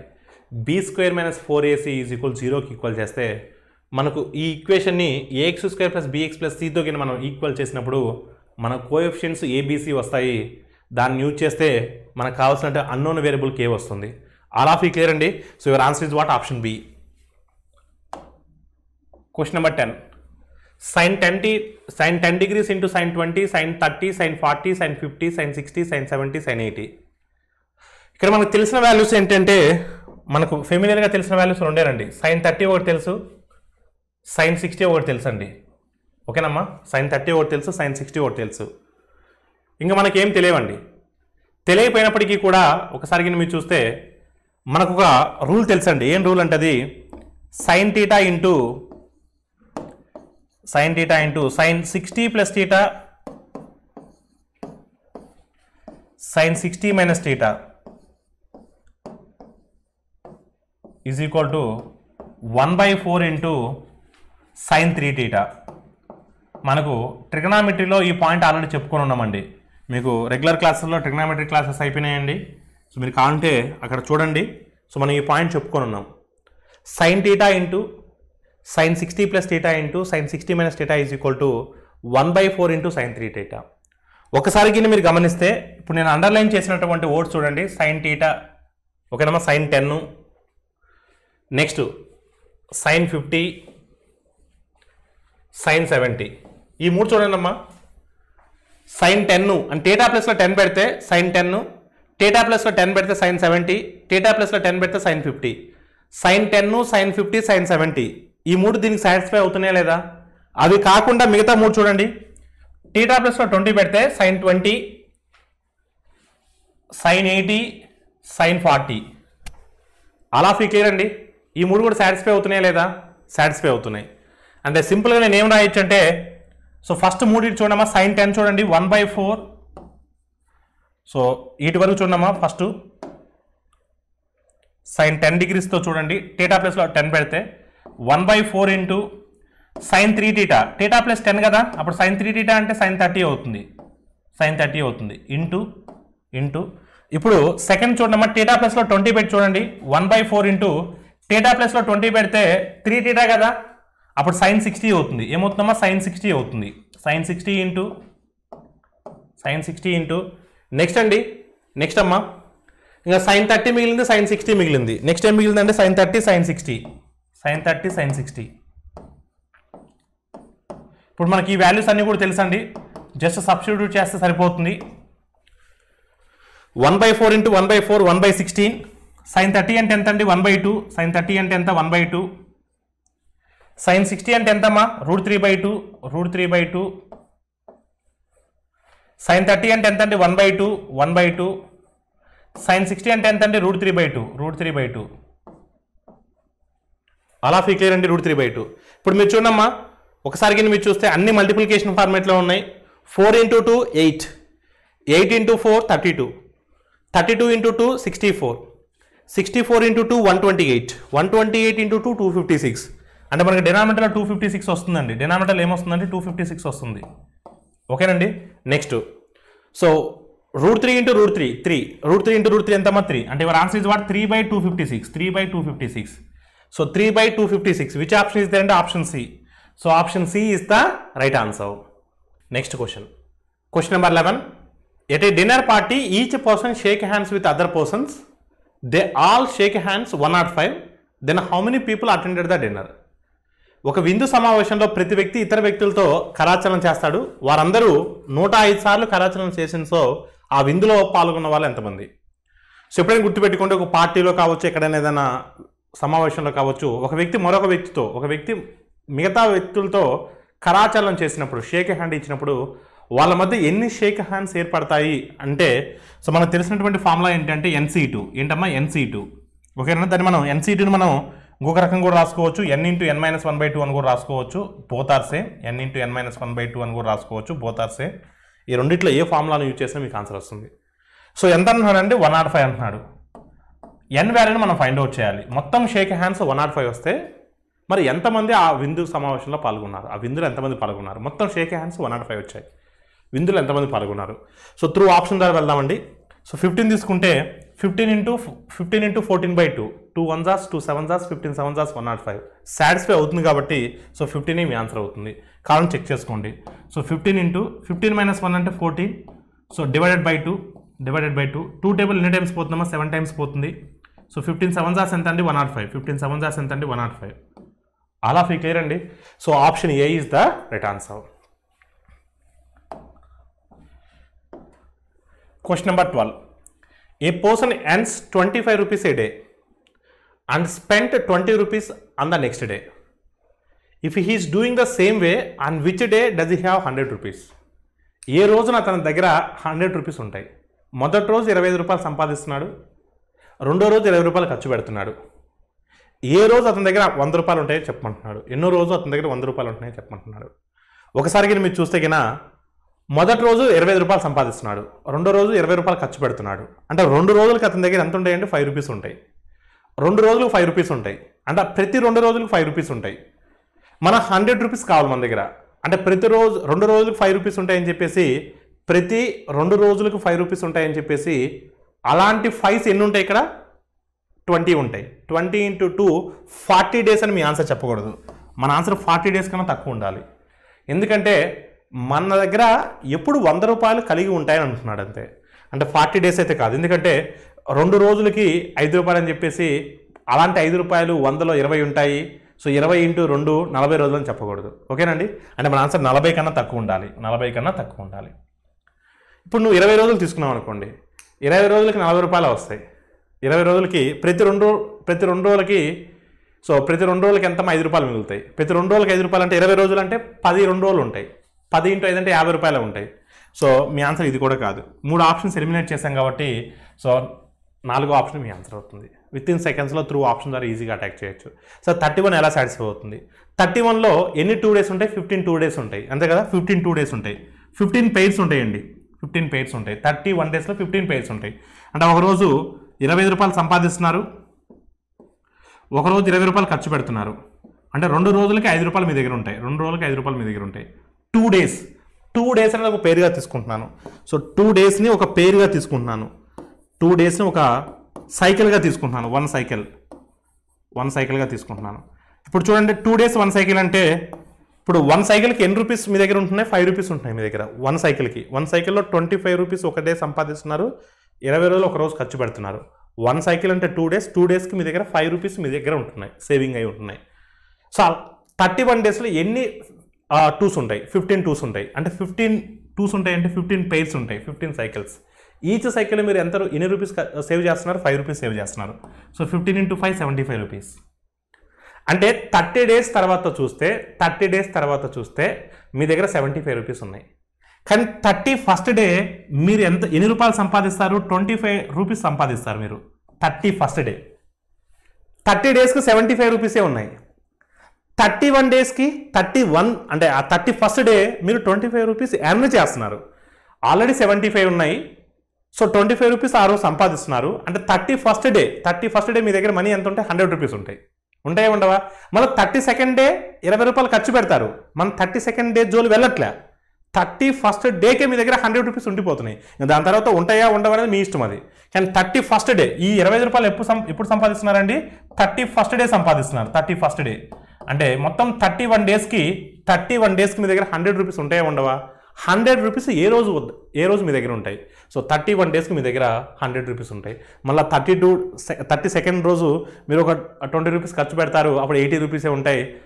అది మనకు ఖర్చు పెడతారా లేదంటే మీరు ఇంకా ఎక్కువ ఖర్చు పెడతారా అనేది మీ ఇష్టం అది, ఓకేనండి. కానీ 31st డేకి మాత్రం సమ్ము ప్రకారం మీ దగ్గర 100 రూపీస్ ఉంటాయి. So your answer is what? Option B. Question number 13. Mohan bought 2 types of wheat. The first type cost 9.50 rupees per kg. The second type 10 rupees per kg. He spent 480 rupees. So to buy 50 kg of wheat, how many kgs of wheat did he buy with 10 rupees per kg? ఓకేనమ్మా, చూడండి. మోహన్ 2 రకాల గోధుమలు కొన్నాడు. మొదటి రకమేమో 9.5 రూపాయలు, రెండో రకమేమో 10 రూపాయలు. So 480 రూపాయలు ఖర్చు చేసి 50 కేజీల గోధుమలు కొనచో కేజీ 10 రూపాయలు విలువ కలిగిన గోధుమలు ఎన్ని కేజీలు కొన్నాడు? 2 రకాల గోధుమలు కొన్నాడు. 2 రకాల గోధుమల్లో రెండో రకం అంటే 10 రూపాయలకి ఎన్ని కేజీలు కొన్నాడు? అంటే 10 రూపాయలకు విలువ ఉన్నటువంటి ఆ రకం గోధుమలు ఎన్ని కిలోలు కొన్నాడు అడుగుతున్నాడు. మనం మిశ్రమాల ద్వారా చేయొచ్చండి. ఆల్రెడీ మనకు మిశ్రమాలు మీకు చెప్పున్నాను, రెగ్యులర్ క్లాసులో చెప్పున్నాను మీకు. సో ఒక వెరైటీ ఎంతమ్మా? 9.5 రూపీస్. జాగ్రత్త చూడమ్మా, ఒక వెరైటీ 9.5 రూపీస్, ఒక రకం గోధుమలు 9.5 రూపీస్. మరొక రకం గోధుమలు ఎంతమ్మా? 10 rupees. So one type of wheat it is 9.5 rupee, another type of wheat it is 10 rupees. On the whole mixture అంటే ఈ రెండింటిని మిక్స్ చేస్తే మొత్తం ఎన్ని అమ్మా? 480 రూపీస్ ఖర్చు చేసి 50 కేజెస్ కొన్నారండి ఆ మిక్చర్ని, ఓకేనమ్మా. So 480 rupees 50 kgs. So 480/50 this is mixture value, మిశ్రమం వాల్యూ. అప్పుడు ఎంత అవుతుందండి? సో 48/5 అవుతుందండి. 48/5 అంటే 48/5 అంటే 0 0 క్యాన్సిల్ అయితే 5 9s are 5.6 hours అంటే 9.6. మిక్చర్ వాల్యూ ఎంత అండి? 9.6. మిక్చర్ వాల్యూ ఎంతమ్మా? 9.6. మిశ్రమం విలువ 9.6. ఇప్పుడు 10 9.6కి డిఫరెన్స్ ఎంతమ్మా? 10 9.6 డిఫరెన్స్ ఎంత? సో 0.4. డిఫరెన్స్ ఎంతమ్మా? 0.4. ఇక్కడ డిఫరెన్స్ ఎంత అండి? 0.1. ఇక్కడ డిఫరెన్స్ ఎంతమ్మా? 0.1. 0.1 0.4 అంటే ఇప్పుడు 4:1 అవుతుంది. ఏమవుతుందండి? 4:1 అవుతుంది. 4:1 మొత్తం ఎన్ని పార్ట్స్ అండి? 5 పార్ట్స్. టోటల్ ఎన్ని పార్ట్స్ అమ్మా? 5 పార్ట్స్. 5 పార్ట్స్ అంటే ఎన్ని కేజెస్ అండి? 5 పార్ట్స్ అంటే ఎన్ని కేజెస్ అమ్మా? 50 kgs. Total 5 parts. Total how many kgs? 50 kgs. 5 parts అంటే 50 కేజెస్ అండి. 5 పార్ట్స్ 50 కేజెస్ అయినప్పుడు అడిగింది 10 రూపాయల విలువ కలిగినటువంటి గోధుమలు ఎన్ని కేజీలు కొన్నావు? 10 రూపాయల విలువ కలిగినటువంటి గోధుమలు ఎన్ని పార్ట్స్ అండి? 1 పార్ట్. 1 పార్ట్ అంటే ఎన్ని కేజెస్ అవుతాయండి? 10 కేజెస్ అవుతాయి. 5 పార్ట్స్ 50 కేజెస్ అయినప్పుడు 1 పార్ట్ 10 కేజెస్ అవుతుంది. So your answer is what? 10 kgs. So option A is the right answer. Question number 14. The smallest of the 4 consecutive even numbers. So 7 less than the smallest of the 4 consecutive odd numbers. Then what is the difference between the greatest even number and odd numbers? 4 వరుస సరి సంఖ్యలో చిన్నది 4 వరుస base సంఖ్యలో చిన్నదానికన్నా 7 తక్కువ అయితే గరిష్ట సరి మరియు గరిష్ట బేస్ సంఖ్యల మధ్య భేదం ఎంత? గరిష్ట సరి మరియు గరిష్ట బేస్ సంఖ్యల మధ్య భేదం ఎంత? ఇక్కడ 2 సెట్స్ ఉన్నాయమ్మా. ఒకటేమో 4 కాన్సిక్యూటివ్ ఈవెన్ నెంబర్స్, జాగ్రత్త చూడమ్మా, 4 consecutive even numbers, 4 consecutive even numbers, 4 consecutive odd numbers. Another set it is what? 4 consecutive odd numbers. మన దగ్గర ఇక్కడ 2 సెట్స్ ఉన్నాయి. ఒకటేమో ఈవెన్ నెంబర్ సెట్ ఉంది, మరొకటేమో ఆడ్ నెంబర్ సెట్ ఉంది. ఒకటేమో ఫస్ట్దేమో 4 consecutive even numbers, second one ఏమో 4 consecutive odd numbers, 4 consecutive odd numbers. All of you clear అండి? అది. సో ఇప్పుడు చూడమ్మా, 4 వరుస సరి సంఖ్యలో చిన్నది. చూడమ్మా, 4 వరుస సంఖ్యలో 4 వరుస సరి సంఖ్యలో 4 వరుస సరి సంఖ్యలో చిన్నది అంటే ఇదే కదా. 4 వరుస సరి సంఖ్యలో చిన్నది ఎంతమ్మా? ఇదే కదా, ఇదే కదా. నెక్స్ట్ 4 వరుస బేస్ సంఖ్యలో చిన్నది, చిన్నదానికన్నా 4 వరుస సంఖ్యలో చిన్నది, 4 వరుస బేస్ సంఖ్యలో చిన్నది, ఇదే కదా. ఈ రెండింటి మధ్య డిఫరెన్స్ ఎంత అంటే 7. ఈ రెండింటి మధ్య డిఫరెన్స్ ఎంతమ్మా? 7. మీరు నచ్చింది తీసుకోండి, నచ్చింది తీసుకోండి. సే ఫర్ ఎగ్జాంపుల్ ఇది 12 తీసుకున్నాం అనుకోండి, ఇది 12 తీసుకున్నాం అనుకోండి. వాడేమన్నాడు? 4 వరుస సరి సంఖ్యలో చిన్నది, 4 వరుస బేస్ సంఖ్యలో చిన్నదానికన్నా 12 తక్కువ. సో దీనికన్నా 12 తక్కువ. దేనికన్నా? 4 వరుస బేస్ సంఖ్యలో చిన్నదానికన్నా 7 తక్కువ అంట. సో అప్పుడు 7 తక్కువ అంటే ఇది ఎంత ఉండాలమ్మా? ఇది ఎంత ఉండాలి? 19 ఉండాలి. ఇప్పుడు మీరు చూడండి స్టేట్మెంట్ కరెక్ట్ అవుతుందా చూడండి. 4 వరుస సరి సంఖ్యలో చిన్నది 12, 4 వరుస బేస్ సంఖ్యలో చిన్నదానికన్నా 4 వరుస బేస్ సంఖ్యలో చిన్నదానికన్నా 7 తక్కువ. ఈ 12 అనేది 19 కన్నా 7 తక్కువ కదా. ఎస్. మీరు దీన్ని ప్రొలాంగ్ చేయండి అమ్మా. 12 తర్వాత వచ్చేటువంటి కాన్సిక్యూటివ్ ఈవెన్ నెంబర్ ఏంటమ్మా? 14. 12 తర్వాత వచ్చేటువంటి వరుస సరి సంఖ్య ఏంటంటే 14. 14 తర్వాత వచ్చేది 16. 16 తర్వాత వచ్చేది 18. నెక్స్ట్ 19 తర్వాత వచ్చేటువంటి నెక్స్ట్ కాన్సిక్యూటివ్ ఆడ్ నెంబర్ ఏంటమ్మా? 21. 21 తర్వాత 23. 23 తర్వాత 25. ఆల్ ఆఫ్ యూ క్లియర్ అంటే 25. ఇప్పుడు అడిగిన క్వశ్చన్ ఏంటంటే గరిష్ట సరి గరిష్ట బేసి సంఖ్యల మధ్య భేదం అన్నాడు అంతే. What is the difference between the greatest even and greatest odd number? So ఈ రెండింటి మధ్య డిఫరెన్స్ అడుగుతున్నారండి. ఈ రెండింటి మధ్య డిఫరెన్స్ ఎంత ఉంటుందమ్మా? 7 ఉంటుంది. So your answer is what? 7. Option C is the right answer. Option C is the right answer. ఇక్కడ మీరు 12, 19 కాదండి. ఇక్కడ మీరు 6 తీసుకోండి, ఇక్కడ 13 తీసుకోండి, లేదా ఇక్కడ 4 తీసుకోండి, ఇక్కడ 11 తీసుకోండి, ఏదైనా తీసుకోండి. ఇక్కడ 7 డిఫరెన్స్ ఉందంటే ఎక్కడ చూసినా 7 డిఫరెన్స్ ఉంటుంది. మీరు చూడండి, పెద్దదే కాదు, మీరు ఎక్కడ చూసినా 7 డిఫరెన్స్ ఉంటుంది. ఇక్కడ 7 డిఫరెన్స్ ఉందంటే ఎక్కడైనా 7 డిఫరెన్స్ ఉంటుంది. అంటే ఆ లాజిక్ తెలిస్తే క్వశ్చన్ చూడగానే మనం ఆన్సర్ చేయొచ్చండి. ఇప్పుడు మీరు ఈ లాజిక్ని చూస్తున్నారు కాబట్టి ఇంకా ఫ్యూచర్లో మీకు ఇలాంటి టైప్ ఆఫ్ క్వశ్చన్ ఎప్పుడు వచ్చినా సరే మీరు విత్ ఇన్ సెకండ్స్లో మీరు ఆన్సర్ చేయగలుగుతారు. ఆల్ ఆఫ్ యూ క్లియర్ అండి? So your answer is what? Option C. Question number 15. The remainder of a number divided by 4 and 5 is 1 and 4 respectively. The remainder of the same number can be divided by 5 and 4 is what? ఒక సంఖ్య 4 మరియు 5 వరుస భాగింపులు చేయగా వచ్చిన శేషం వరుసగా 1 మరియు 4. అదే సంఖ్యను 5 మరియు 4 వరుస భాగింపులుగా చేయగా వచ్చే శేషములు వరుసగా ఎంత? చూడమ్మా, ఇక్కడ 4 మరియు 5 చేయగా అంటే ఇక్కడ మనకు డివైజర్స్ ఇచ్చున్నాడండి. డివైజర్స్ ఇచ్చినాడు 4 and 5 అని. మీకు ఆల్రెడీ నెంబర్ సిస్టమ్ క్లాస్ చెప్పున్నానమ్మా, దాంట్లో మనం డిస్కస్ చేస్తున్నాం ఆల్రెడీ ఈ మోడల్ క్వశ్చన్. ఓకేనండి. 4, 5 డివైజర్స్ ఇచ్చున్నాడు, 4, 5. అదేవిధంగా రిమైండర్స్ కూడా ఇచ్చున్నాడండి, రిమైండర్స్ కూడా ఇచ్చున్నాడు. రిమైండర్ శేషములు కూడా ఇచ్చున్నాడమ్మా, శేషములు కూడా ఇచ్చున్నాడు. ఎంత ఇచ్చున్నాడమ్మా శేషములు కూడా? సో వరుసగా ఎంత ఇచ్చున్నాడమ్మా? 1 మరియు 4, 1 మరియు 4. ఫస్ట్ మనం చేయాల్సింది ఏంటంటే smallest possible number find out చేయాలి. స్మాలెస్ట్ పాసిబుల్ నెంబర్ని ఎలా ఫైండ్ అవుట్ చేస్తామని కూడా మీకు డిస్కస్ చేస్తున్నాను రెగ్యులర్ క్లాస్లో. ఏం చెప్పారమ్మా? బాటమ్ నుంచి ట్రై చేయాలని చెప్పాను. డయాగోనల్గా మల్టిప్లై చేయాలి. దీన్ని అప్పర్ వన్ మనం ఎలిమినేట్ చేసేసి డయాగోనల్గా మల్టిప్లై చేయాలి, డౌన్వర్డ్ ఎడిషన్ చేయాలని చెప్పున్నాను. ఓకేనమ్మా? సో డయాగోనల్గా మల్టిప్లై చేయాలి, డౌన్వర్డ్ ఎడిషన్ చేయాలి. అప్పుడు 4 into 4 + 1, 4 into 4 + 1 అంటే ఎంత అవుతుందంటే 17 అవుతుంది. స్మాలెస్ట్ సచ్ నెంబర్ ఎంతమ్మా? 17. ఇప్పుడు 17ని మనం 5తో చేస్తే, 5తో భాగిస్తే 17 మనం 5తో భాగిస్తే సో 5 టేబుల్లో 17 ఎన్ని టైమ్స్ పోతుందమ్మా? 3 టైమ్స్ పోతుంది. 3 టైమ్స్ అంటే 15 కదా. అప్పుడు రిమైండర్ ఎంత వస్తుందండి? శేషం ఎంత వస్తుందమ్మా? 2 వస్తుంది. అంటే మొదటి శేషం 2 వస్తుందండి, మొదటి శేషం 2 వస్తుంది. 2తో స్టార్ట్ అయ్యే ఆప్షన్ ఒకటే ఉందండి, అదే మీ ఆన్సర్ అవుతుంది. 2తో స్టార్ట్ అయ్యే ఆప్షన్ ఒకటే ఉంది, అదే మీ ఆన్సర్ అవుతుంది. లేదు అన్ని ఆప్షన్స్ 2తో స్టార్ట్ అవుతాయి. ఇప్పుడు 3 ఉందండి, 3 భాగఫలం ఎంత వచ్చిందమ్మా? 3 వచ్చింది. కోషెంట్ 3 వచ్చింది. ఈ 3ని దేంతో చేయాలండి? 4తో చేయాలి. 3 4తో చేయాలండి. 4వ టేబుల్లో 3 పోతుందా? పోనప్పుడు శేషమే 3గా మిగిలిపోతుంది. సో 4వ టేబుల్లో 3 పోనప్పుడు 3 శేషంగా ఉంటుంది, 3 రిమైండర్గా ఉంటుంది. అంటే మొదటి శేషమేమో 2, దాని తర్వాత వచ్చేటువంటి శేషమేమో 3. So your answer is what అమ్మా? 2,3. వరుస శేషములు వరుసగా 2,3 అనే వరుస శేషములు మీకు వస్తాయి. ఇప్పుడు 5 మరియు 4 చే భాగించినప్పుడు. సో మీ ఆన్సర్ ఎంతమ్మా? Option B is the right answer. Question number 16. Divide 3026 and 5053 by a number k to get 11 and 13 remainder respectively. What is the maximum value of k? So ఒక సంఖ్య kతో 3026 మరియు 5053లను భాగించినప్పుడు వరుసగా 11 మరియు 13 శేషములుగా వస్తే k గరిష్ట విలువ ఎంత? మీకు ఆల్రెడీ ఎల్సిఎం అండ్ హెచ్సిఎఫ్ చెప్పున్నాను. దాంట్లో మీకు ఒక ఇంట్రడక్షన్ క్లాస్లో మీకు ఒక టేబుల్ ఇచ్చున్నాను. ఆ టేబుల్లో 11 పాయింట్స్ ఇచ్చున్నాను. ఆ 11 పాయింట్స్లో ఇది సెకండ్ పాయింట్ చెప్పున్నాను. గరిష్ట సంఖ్య అడిగి సో డివైజర్స్ ఇచ్చి రెస్పెక్టివ్ రిమైండర్స్ ఇస్తే మనం ఏం చేయమని చెప్పినాను మీకు ఆల్రెడీ చాలా క్లియర్గా చెప్పున్నాను.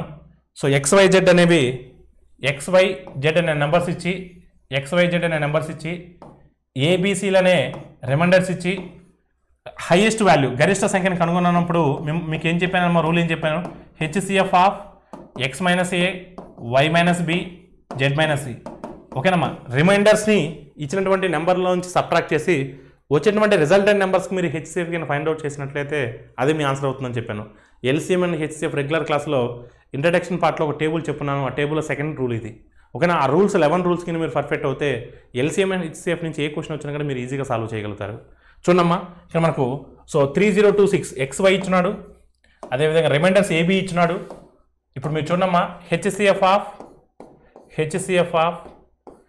సో 3026లోంచి 11 సబ్ట్రాక్ట్ చేస్తే ఎంతమ్మా? 3015. 5053లోంచి 13 తీసేస్తే ఎంత అంటే 5040. సో 5040 ఈ 2 నెంబర్స్కి HCF ఫైండ్ అవుట్ చేయండి. ఇలా మాన్యువల్గా చేయడానికి ట్రై చేయొద్దండి. మాన్యువల్గా గసాబా కట్టడానికి ట్రై చేయొద్దు. త్రూ ఆప్షన్ ద్వారా వెళ్ళండి. మీ క్లాస్లో కూడా చెప్పాను త్రూ ఆప్షన్ ద్వారా ఎలా వెళ్ళాలనేది. చూడమ్మా, ఇప్పుడు ఇక్కడ 1వ స్థానంలో 5 ఉంది. 5 ఉన్నప్పుడు అది 0తో ఉన్నటువంటి నెంబర్తో డివిజిబుల్ అవ్వదు, 30, 60తో అవ్వదు. అంటే మన ఆన్సర్ 15 కానీ 45 కానీ కావాలి. ఇక్కడ గరిష్ట అన్నాడు అంటే 45తో ట్రై చేయాలి. సో 45 ఎన్ని టైమ్స్ అండి? 45 6 టైమ్స్ 270 పోతే 45 ఉంటుంది. ఎస్, 45 1 జాస్ 45. సో 45 1 జాస్ 45. రిమైండర్ ఇస్ వాట్ అమ్మా? 54. 45 1 జాస్ 45. Remainder is 90. 45 2 టైమ్స్ 45 టేబుల్లో పోతుంది. సో 15 టేబుల్లో కూడా పోవచ్చు, కానీ మనకు కావాల్సింది ఏంటి? గరిష్ట సంఖ్య కావాలి. So your answer is what? 45. Option A is the right answer. మీరు మాన్యువల్గా చేస్తే it will take some time. మీరు మాన్యువల్గా చేస్తారు. సో 3015తో ఓకేనమ్మా. సో 5040ని ఇలా చేసుకుంటూ వెళ్తారు. శేషం 0 వచ్చేంత వరకు చేసుకుంటూ వెళ్తారు. ఎప్పుడైతే 0 వస్తుందో దానికి ముందు ఉన్నటువంటి డివైజర్ని మీ ఆన్సర్గా చెప్పుకుంటుంటారు. అలా చేయాలంటే టైం పడుతుంది. అలా ఫీ క్లియర్ అండి. సో త్రూ ఆప్షన్ ద్వారా ఈజీగా అటాక్ చేయొచ్చు. So option A is the right answer. Question number 17. In an industry, there are 5 committees, namely A, B, C, D, E. Committee A every second day, Committee B every third day, Committee C every fourth day, Committee D every fifth day, Committee every sixth day. So Committee E every sixth day assembles. However, the number of times the 5 committees meet on the same day in a 240-day period. So 240 days పీరియడ్లో all committees ఎన్ని times ఒకేసారి ఒకే రోజు meet అవుతారు అనేది question. So ఒక పరిశ్రమలో 5 కమిటీలు ఉన్నాయండి. కమిటీ ఏ ప్రతి 2వ రోజు వాళ్ళు మీటింగ్కి వస్తారు. కమిటీ బి ప్రతి 3వ రోజు వస్తారు. కమిటీ సి ప్రతి 4వ రోజు వస్తారు. కమిటీ డి ప్రతి 5వ రోజు వస్తారు. కమిటీ ఈ ప్రతి 6వ రోజు వస్తారు. మరి ఈ 240 రోజుల్లో ఆ 5 కమిటీలు ఒకే రోజు ఎన్నిసార్లు మీట్ అవుతారని క్వశ్చన్ అడుగుతున్నాడు. సో సింపుల్గా చూడమ్మా, మొత్తం 240 డేస్ ఉన్నాయండి. అసలు ఫస్ట్ ఆఫ్ ఆల్ వాళ్ళందరూ ఒక్కసారి మీట్ అవ్వడానికి, ఒకే రోజు మీట్ అవ్వడానికి ఎన్ని రోజులు పడుతుందో చూద్దాం. వాళ్ళందరూ కలిసి ఫస్ట్ టీం ఏమో ప్రతి 2వ రోజు వస్తుంది, సెకండ్ టీం ఏమో ప్రతి 3వ రోజు, 3వ టీం ప్రతి 4వ రోజు, 4వ టీం ప్రతి 5వ రోజు, 5వ టీం ప్రతి 6వ రోజు. వీళ్ళందరూ ఇలా వస్తున్నారు. అసలు ఒక్కసారి మళ్ళీ వాళ్ళు ఫ్యూచర్లో కలవడానికి ఎన్ని రోజులు పడుతుంది, ఒక్కసారి కలవడానికి ఎన్ని రోజులు పడుతుందో చూద్దాం. అంటే కలవడానికి ఫ్యూచర్ కోయిన్సిడెన్స్ మీకు ఆల్రెడీ ఎల్సిఎం హెచ్సిఎఫ్ చెప్పున్నాను. ఎల్సిఎం యొక్క అప్లికేషన్ ఏంటండి? అప్లికేషన్స్ అని ఎల్సిఎం అని మీకు చెప్పున్నాను. ఫ్యూచర్లో జరగబోయేటువంటి సంఘటనల గురించి మనకు క్వశ్చన్ వస్తే మనం వాటికి ఎల్సిఎం అప్లై చేయాలి. వాళ్ళు మళ్ళీ ఫ్యూచర్లోనే కదా కలుసుకునేది. అంటే ఫ్యూచర్లో ఒక్కసారి కలుసుకోవడానికి ఎన్ని రోజులు పడుతుంది అంటే ఆ నెంబర్స్ అన్నిటికి మనం ఏం ఫైండ్ అవుట్ చేయాలి, ఎల్సిఎం ఫైండ్ అవుట్ చేయాలి. ఆ నెంబర్స్ అన్నిటికి మనం ఏం ఫైండ్ అవుట్ చేయాలి, ఎల్సిఎం ఫైండ్ అవుట్ చేయాలి. ఒక్కసారి కలుసుకోవడానికి ఎన్ని రోజులు పడుతుందో తెలిస్తే అప్పుడు 240 డేస్లో ఎన్ని టైమ్స్ కలుసుకోవడానికి పాసిబిలిటీ ఉందో తెలుస్తుంది. ఎల్సిఎం ఆఫ్ ఏమేంటి ఏమో అవి. సో సెకండ్ డే అంటే every second day, every third day, every fourth day, every fifth day, every sixth day, వీటికి ఎల్సిఎం ఫైండ్ అవుట్ చేస్తే అప్పుడు మనకు ఒక్కసారి మీట్ అవ్వడానికి ఎన్ని రోజులు సమయం పడుతుందో తెలుస్తుంది. ఒక్కసారి మీట్ అవ్వడానికి ఎన్ని రోజులు సమయం పడుతుందో తెలుస్తుంది. దాన్ని బేస్ చేసుకుని మనం 240 డేస్లో ఎన్నిసార్లు మీట్ అవుతారో కనుక్కోవచ్చు. చూద్దాం. సో 2 చేయాల్సిన అవసరం లేదు, ఎందుకంటే 4లో ఉంటుంది. 3 చేయక్కర్లేదు, ఎందుకంటే 6లో ఉంటుంది. సో 4కి 5కి 6కి ఎల్సిఎం 60. ఎల్సిఎం ఎంత 60. 4కి 5కి LCM 20. 26 it goes 3 table maximum, smallest number goes 2 times. So 2 times of 26 కదా, 2 it goes 2 table maximum, smallest number goes 3 times. 3 times of 20 60. LCM is వాటమ్మా 60. ఎల్సిఎం ఇస్ 60 అండి. అంటే ఎవ్రీ 60 డేస్కి ఒకసారి మీట్ అవుతారండి వాళ్ళు. ఎవ్రీ 60 డేస్కి ఒకసారి మీట్ అవుతారు. 60 డేస్కి ఒకసారి మీట్ అవుతారు అందరు కలిసి same day.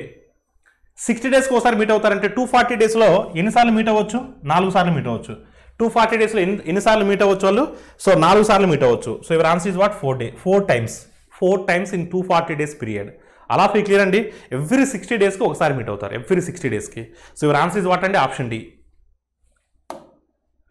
Question number 18. The following fractions are in descending order. ఈ క్రింది భిన్నముల క్రమంలో ఏవి అవరోహణ క్రమంలో ఉన్నాయి, descending order. So descending order అంటే ఏంటమ్మా, హైయెస్ట్ వాల్యూ నుంచి లోయెస్ట్ వాల్యూకి తీసుకెళ్ళాలి. అవరోహణ క్రమము హైయెస్ట్ వాల్యూ నుంచి పెద్ద విలువ నుంచి చిన్న విలువకు తీసుకెళ్ళాలి. సో ఆ విధంగా ఉన్నటువంటి ఈ ఫ్రాక్షన్స్ ఏంటి, ఏ ఆప్షన్ ఆ విధంగా ఉంది. సో ఎప్పుడైనా సరే ఇలా భిన్న రూపంలో ఇచ్చినప్పుడు, ఫ్రాక్షన్స్లో ఇచ్చినప్పుడు వాటిని పర్సంటేజెస్లో కన్వర్ట్ చేయండి. ఎందుకంటే మనకు మైండ్ క్యాలిక్యులేషన్ చెప్పుకున్నాం. సో మైండ్ క్యాలిక్యులేషన్స్లో మీకు ఫ్రాక్షన్ టేబుల్ చెప్పున్నాను, ఫ్రాక్షన్ టు పర్సంటేజ్ కన్వర్షన్ చెప్పున్నాను. సో దానికినే మీరు ఫాలో అయినట్లయితే చాలా ఈజీగా ఆన్సర్ చేయగలుగుతారు. కొంతమంది ఎల్సిఎంలు చేస్తారు, కొంతమంది క్రాస్ మల్టిప్లికేషన్ చేస్తారు, అది టైం టేకింగ్ ప్రాసెస్. ఓకేనండి, మనకు తెలిసినటువంటి లాజిక్తో ఈజీగా మనం ఐడెంటిఫై చేయొచ్చు. మీరు చూడండి అమ్మా, 5/9 ఉంది, కింద 9 వచ్చిందంటే ఏ మల్టిపుల్స్ వస్తాయి, 11 మల్టిపుల్స్ వస్తాయి. అంటే 5/9 అంటే ఎంతమ్మా, 5/9 అంటే ఎంత, 55 5/9, 55 5/9, 5/9 అంటే ఎంత, 55 5/9. ఇక్కడ 5/9 ఉంది. అంటే ఫస్ట్ది పెద్ద వాల్యూ నుంచి చిన్న వాల్యూకి వెళ్ళాలి కదా, ఫస్ట్ పెద్ద వాల్యూ ఉండాలి. ఒకసారికి మీరు చూస్తే 7/11 ఉంది. నెక్స్ట్ ఏముందండి, 7/11 ఉంది. 7/11 కింద 11 వచ్చిందంటే ఏ మల్టిపుల్స్ రావాలి, 9 మల్టిపుల్స్ రావాలి. కింద 9 వస్తే 11, 11 వస్తే 9. అప్పుడు 9 7 ఎంత, 63. 63 7/11. అలాంటప్పుడు ఇది రైట్ ఆన్సర్ అవుతుందా అండి, ఇది రైట్ ఆన్సర్ అవుతుందా మీరు చెప్పండి. ఇప్పుడు మీరు అవి చూడొద్దు, ఈ రెండు చూడండి ఫస్ట్. ఇప్పుడు 55 5/9 ముందు రావాలా, 63 7/11 ముందు రావాలా, 63 7/11 ముందు రావాలి, ఎందుకంటే డిసెండింగ్ ఆర్డర్ కాబట్టి. అంటే మన ఆన్సర్ ఇది కాదు, ఆప్షన్ ఏ మన ఆన్సర్ కాదు.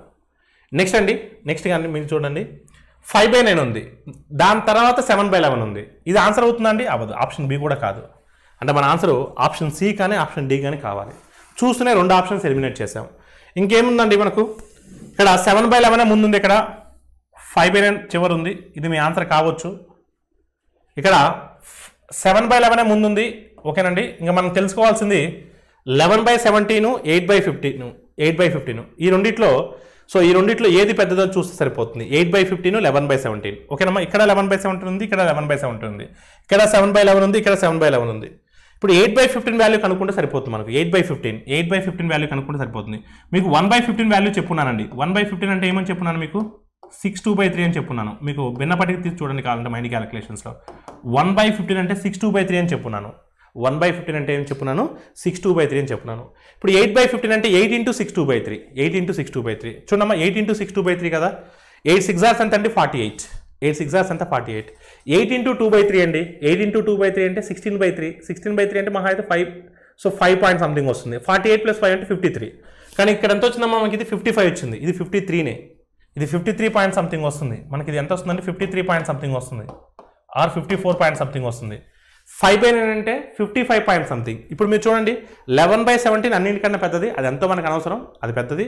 దాని తర్వాత 7/11 63 point something, 5/9 55 point something, 8/15 53 or 54 point something. So your answer is what, option D. అంటే 8/15 చిన్నది దేనికన్నా, 5/9 కన్నా. So your answer is what, option D. మీరు క్రాస్ మల్టిప్లికేషన్ కానీ ఎల్సిఎం జోల్ కానీ వెళ్తే టైం టేకింగ్. మీరు ఫ్రాక్షన్ టేబుల్ కింద గుర్తుపెట్టుకుంటే ఈజీగా ఆప్షన్స్ని ఎలిమినేట్ చేయొచ్చు. మనకు కావాల్సినటువంటి అసెండింగ్ ఆర్డర్ కావచ్చు, డిసెండింగ్ ఆర్డర్ కావచ్చు, హైయెస్ట్ వాల్యూ కావచ్చు, లోయెస్ట్ వాల్యూ కావచ్చు, సెకండ్ హైయెస్ట్ కావచ్చు, ఇలా డిఫరెంట్ క్వశ్చన్స్ ఫ్రేమ్ చేస్తాడు ఈ ఫ్రాక్షన్స్ మీద. వాటిలో ఏ క్వశ్చన్ అడిగినా సరే మనం ఈజీగా ఆన్సర్ చేయగలుగుతాం. అలా ఫీ క్లియర్ అండి. అదే క్వశ్చన్ నెంబర్ 19 సింప్లిఫికేషన్ అడిగినా చూడండి అమ్మా. ఫస్ట్ స్మాల్ బ్రాకెట్స్ నుంచి వెళ్దాం, క్లోజ్డ్ ఓపెన్ బ్రాకెట్స్ నుంచి వెళ్దాం. చూడండి, సో 2 + 2/3. సో 2 + 2/3 అని రాయొచ్చు కదా దీన్ని మనం. 2 + 2/3 అంటే 2 + 2/3 ఎలా రాయొచ్చు మనం? 2 + 2/3 అంటే so 3 2s are 6, 6 + 2 8, 8/3. So 2 division 8/3. అమ్మ డివిజన్ని నేను మల్టిప్లికేషన్గా రాస్తున్నాను. ఈ డివిజన్ సింబల్ని మల్టిప్లికేషన్గా రాస్తున్నాను. చూడండి, ఇక్కడ వరకు అర్థమైంది కదమ్మా. 2 + 2/3 అంటే 2 + 2/3 అంటే 8/3. 2 + 2/3 అంటే ఎంతమ్మా? 8/3. సో 2 + 2/3 అంటే 8/3, 8/3. అలా ఫిక్స్ అండి 8/3. ఇప్పుడు డివిజన్ని మల్టిప్లికేషన్గా రాస్తున్నాను. ఆ 8/3ని ఉల్టా రాయొచ్చు. అప్పుడు డివిజన్ని మల్టిప్లికేషన్ రాస్తే దాన్ని మనం ఉల్టా రాయొచ్చు. ఓకేనండి. అప్పుడు ఏమవుతుందండి? 2 4s are అంటే 3/4 అవుతుంది. ఎంత అవుతుందమ్మా? 3/4. అంటే 2 ఉంది కాబట్టి 2 + 3/4, 2 + 3/4, 2 + 3/4. సో 4 2s are 8 కదా. 4 2s are 8, 8 + 3, 8 + 3 11, 11/4, 11/4. ఈ వాల్యూ ఎంత అవుతుందండి? 11/4కి ఈక్వల్ అవుతుంది. 11/4కి ఈక్వల్ అవుతుంది. 11/4కి. ఇప్పుడు మీరు చూడమ్మా, 2 డివిజన్ కదా, 2 డివిజన్ కదా. సో ఒకసారి మీరు చూడండి, 2 డివిజన్ కదా. 2 డివిజన్ని నేను ఈ డివిజన్ని మల్టిప్లికేషన్గా రాస్తున్నాను. 2 ఇంటూ డివిజన్ని మల్టిప్లికేషన్ రాస్తే ఈ ఫ్రాక్షన్ ఏమవుతుంది? ఉల్టా అవుతుంది. అంటే 4/11 అవుతుంది. 4/11 అవుతుంది. అప్పుడు ఎంత అవుతుందమ్మా? మొత్తం కూడా 8/11 అవుతుంది. మొత్తం కూడా ఏమవుతుందమ్మా? 8/11 అవుతుంది. 8/11. అప్పుడు 2 + 8/11 అండి. 2 + 8/11. 11 2s are 22. 22 + 8 30. సో 30/11, 30/11. సో ఇది ఎంత అవుతుందమ్మా? 30/11 అవుతుంది. ఇది ఎంత అవుతుందమ్మా? 30/11 అవుతుంది. 30/11. ఇప్పుడు మీరు చూడమ్మా, 2 డివిజన్ 30/11. సో 2 డివిజన్ మల్టిప్లికేషన్ రాస్తున్నాను. అప్పుడు అదేమవుతుంది? ఉల్టా అవుతుంది. 11/30, 11/30. సో 2 టేబుల్ క్యాన్సిల్ చేయండి అమ్మా. 15 టైమ్స్ క్యాన్సిల్ అవుతుంది. అప్పుడు ఆన్సర్ ఏమవుతుందండి? 11/15. ఆన్సర్ ఏమవుతుందండి? 11/15. So finally your answer is what? 11/15. So option A is the right answer. Option A is the right answer. Question number 20. A salesman allows a commission of up to 10,000 is 5%. And above that it has 4% on the remaining sales. He paid 31,100 in sales money to the parent company excluding his commission. What is the total sale value? ఒకసారి మీరు కీన్గా observe చేయండి. Question కీన్గా observe చేస్తే 2 సెకండ్ల answer చెప్పచ్చు. అందుకని అంటే so question నీట్గా అర్థం చేసుకోవడం ట్రై చేయండి. ఒక సేల్స్ అమ్మక వర్తకుడు కమిషన్ 10,000 వరకు 5% ఉంటుంది. అంటే 10,000 వరకు 5% కమిషన్ వస్తుంది. 10,000కి మించి మీరు సేల్స్ చేసినట్లయితే మీకు అదనంగా సో అంటే మిగిలిన అమ్మకాలపై 4% వస్తుంది కమిషను. ఓకేనండి. అదనంగా కాదు, మిగిలిన దాని మీద 4% వస్తుంది. 10,000 వరకు 5% వస్తుంది, మిగిలిన దాని మీద 4% వస్తుంది. అతను తన కమిషన్ మినహాయించుకొని తన యొక్క కమిషన్ అతను తీసుకొని పేరెంట్ కంపెనీకి అమ్మకాల డబ్బు 31,100 రూపాయలు సబ్మిట్ చేశాడు. అయితే మొత్తం అమ్మకాల విలువ ఎంత అంటే ఒకసారి మీరు గమనించండి. 10,000 వరకు 5% కమిషన్ వస్తుంది. 10,000 దాటిన తర్వాత మిగతా వాటిపై 4% కమిషన్ వస్తుంది. తన కమిషన్ డబ్బులు తను తీసుకొని మిగతా డబ్బుల్ని అతని కంపెనీకి అప్పచెప్పాడు 31,100. అంటే కమిషన్ తీసుకోగా మిగిలిన డబ్బు 31,100 అంటే కమిషన్తో కలుపుకుంటే కదా మొత్తం అమ్మకాలు. మొత్తం అమ్మిన దాంట్లోనే అతను కదా తన కమిషన్ తీసుకునేది. అతను ఒక 100 రూపాయలు అమ్మితే దాంట్లో 5% అంటే 5 రూపీస్ కమిషన్ తీసుకుంటాడు. 100 రూపాయలు అమ్మితే 5 రూపీస్ తను తీసుకొని 95 రూపీస్ పేరెంట్ కంపెనీకి ఇస్తాడు. అంటే పేరెంట్ కంపెనీకి 95 రూపీస్ ఇస్తే కానీ అమ్మింది మాత్రం 95 కన్నా ఎక్కువ కదా. ఇప్పుడు 100 రూపాయలు సేల్స్ అయ్యాయనుకుంటే 100 రూపాయల్లో తన కమిషన్ 5 రూపాయలు తను తీసుకున్నాడు. మిగతా 95 రూపాయలు కంపెనీకి ఇచ్చాడు. కంపెనీకే 95 రూపాయలు ఇస్తున్నాడంటే అతను అమ్మింది మాత్రం 95 కన్నా ఎక్కువే కదా. అంటే ఇక్కడ కంపెనీకి అతను 31,100 ఇచ్చాడంటే అమ్మకాలు దానికన్నా ఎక్కువ ఉండాలా లేదా? ఎందుకంటే తన కమిషన్ పోను మిగతా డబ్బులు ఇచ్చాడు. కమిషన్తో కలుపుకున్నప్పుడు సో అమ్మకాలు అనేవి 31,100 కన్నా ఎక్కువ ఉంటే ఉండవా అంటే సింపుల్ లాజిక్ అక్కడ. అంటే మన ఆన్సర్ 31,100 కన్నా ఎక్కువ ఉండాలి. 31,100 కన్నా ఎక్కువ ఉండాలి. 31,100 కన్నా ఎక్కువ ఉండాలి. సో 31,100 కన్నా ఎక్కువ ఉన్న ఆప్షన్ ఏముందంటే ఒకటే ఆప్షన్ ఉంది. That is your answer. ఆ లాజిక్ మీ దగ్గర ఉందా లేదా అని ఐడెంటిఫై చేస్తున్నాడు అంతే. అలా క్లియర్ అండి. సో సేల్స్ మొత్తం సేల్స్ ఎంత అడుగుతున్నాడు. సేల్స్ చేసిన తర్వాత తన కమిషన్ తను తీసుకొని మిగతా డబ్బుల్ని కంపెనీకి ఇచ్చాడు. అంటే ఆ మిగతా డబ్బులే 31,000 ఉన్నప్పుడు అతను సేల్ చేసిన 31,000 కన్నా ఎక్కువ ఉండాలి కదా. ఎస్, వాళ్ళు 2 ఆప్షన్స్ ఉంటే ఒక ఆప్షన్ ట్రై చేస్తాం. ఎందుకంటే ఇప్పుడు 32,500లో 10,000 వరకు 5% అంటే 500 వస్తాయి. ఇక మిగతా ఎంత ఉన్నాయి, 22,500 ఉన్నాయి. 22,500లో 4%. సో 1% అంటే 225, 4% అంటే 900. 900 ప్లస్ ఒక 500, 1,400. సో 1,400 ఓకేనమ్మా. 1,400 ఉపసంహరించుకొని 32,500 1,400 తీసేస్తే 31,000 ఉందా, సెట్ అయింది కదా. అలా కూడా చేయొచ్చు, కానీ అలా చేయాల్సినటువంటి అవసరం లేదు. అలా మళ్ళీ దాన్ని రీవెరిఫికేషన్ చేయాల్సిన అవసరం లేదు. ఎగ్జామ్ పాయింట్ ఆఫ్లో మన మైండ్ సెట్ ఎలా ఉండాలంటే 4 ఆప్షన్స్లో ఒక లాజిక్ని పట్టుకొని 4 ఆప్షన్లు బెస్ట్ ఆప్షన్ సెలెక్ట్ చేయడం మన టార్గెట్. అది ఎలా వస్తుంది, అది ప్రూవ్ అవుతుందా లేదా అని మనం ఎనాలిసిస్ చేయాల్సినటువంటి అవసరం లేదు. మీరు కావాలంటే ఇప్పుడు తీసుకొని చెక్ చేయండి. తీసుకొని చెక్ చేస్తే మీకు ఆన్సర్ వస్తుంది. 32,500 తీసుకోండి, దాంట్లో 10,000 వరకు 5% వస్తుంది. 10,000 మీద 5% అంటే 500. 10,000 పోనీ మిగతా ఎంత ఉన్నాయి, 22,500 ఉన్నాయి. 22,500 మీద 4% అంటే 1% అంటే 225, 4% అంటే 900. 900 ప్లస్ 500 1,400. 32,500 నుంచి 1,400 తీసేస్తే 31,000 ఉందా, డైరెక్ట్గా ఆన్సర్ వస్తుంది. అలా ఎప్పుడు చెక్ చేయాలంటే 2 ఆప్షన్స్ ఉన్నప్పుడు చెక్ చేస్తాం. కానీ మీకు ఆ లాజిక్ తెలుసా తెలియదన్న ఉద్దేశంతో మీకు ఆ క్వశ్చన్ ఫ్రేమ్ చేస్తారు కాబట్టి సో మీరు ఎక్స్ అనుకొని వై అనుకొని చేస్తే సర్కస్ అవుద్ది. ఓకేనండి. అదే question number 21. A country can export 30 lakhs tons of wheat with 15% reduction in the wheat refining. If only 10% reduction in the same refining could export 40 lakhs tons, then the country's wheat crop production is what? గోధుమను శుద్ధి చేయడంలో 15% తరుగుదలతో ఒక దేశం 30 లక్షల టన్నుల గోధుమను ఎగుమతి చేయగలదు. అదే శుద్ధి చేయడంలో 10% తరుగుదల మాత్రమే ఉంటే 40 లక్షల టన్నులను ఎగుమతి చేయగలిగితే ఆ దేశంలోని గోధుమల పంట ఉత్పత్తి ఎంత? ఒకసారి మీరు కీన్గా అబ్జర్వ్ చేసినట్లయితే ఏదైనా ఒక ప్రొడక్షన్ డిపార్ట్మెంట్ తీసుకోండి, వేస్టేజ్ ఎక్కువ ఉంది అంటే ప్రొడక్టివిటీ తక్కువ ఉంటుంది, వేస్టేజ్ తక్కువ ఉంది అంటే ప్రొడక్టివిటీ ఎక్కువ ఉంటుంది. ఒక్కసారి మీరు కీన్గా అబ్జర్వ్ చేస్తే ఫస్ట్ కేసులో 15% వేస్టేజ్ ఉంది. దాన్ని అంటే శుద్ధి చేసేటప్పుడు, దాన్ని రిఫైనింగ్ చేసేటప్పుడు 15% వేస్టేజ్ ఉంది. అంటే 15% వేస్టేజ్ పోగా మిగతాది వాళ్ళు ఎక్స్పోర్ట్ చేశారు. మిగతాది ఎంత ఎక్స్పోర్ట్ చేశారు, 30 lakhs ఎక్స్పోర్ట్ చేశారు. అంటే 15% వేస్టేజ్ పోయినా సరే వాళ్ళు 30 lakhs of tons అనేది ఎక్స్పోర్ట్ చేయగలిగారు. సెకండ్ కేసులో కొంత జాగ్రత్త పడి 10% మాత్రం వేస్టేజ్ ఉంది. అంటే 10% వేస్టేజ్ పోయినప్పటికీ కూడా సెకండ్ కేసులో 40 lakhs tons of wheat అనేది వాళ్ళు ఎక్స్పోర్ట్ చేయగలిగారు. అంటే ఫస్ట్ కేసుకి సెకండ్ కేసుకి డిఫరెన్స్ ఏంది, ఫస్ట్ కేసులో 15% వేస్టేజ్ ఉంది, సెకండ్ కేసులో ఓన్లీ 10% వేస్టేజ్ మాత్రమే ఉంది. అంటే 5% వేస్టేజ్ తగ్గించారు. అంటే 5% వేస్టేజ్ తగ్గించడం వల్ల వాళ్ళు ఎంత ఎక్కువ ఎక్స్పోర్ట్ చేయగలిగారు, 10 lakhs వీటిని 10 lakhs of టన్స్ని వాళ్ళు ఎక్స్పోర్ట్ చేయగలిగారు.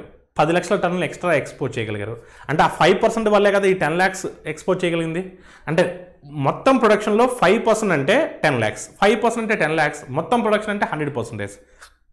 520 times 1020 times 200. So your answer is what 200. So 2 లక్షల టన్నులు. So option C is the right answer. మరొకసారి చెప్తున్నాను చూడమ్మా. మొదటి కేసులో 15% వేస్టేజ్ ఉంది. 15% వేస్టేజ్ వల్ల వాళ్ళు 30 లక్షలు మాత్రమే సో ఎక్స్పోర్ట్ చేయగలిగారు.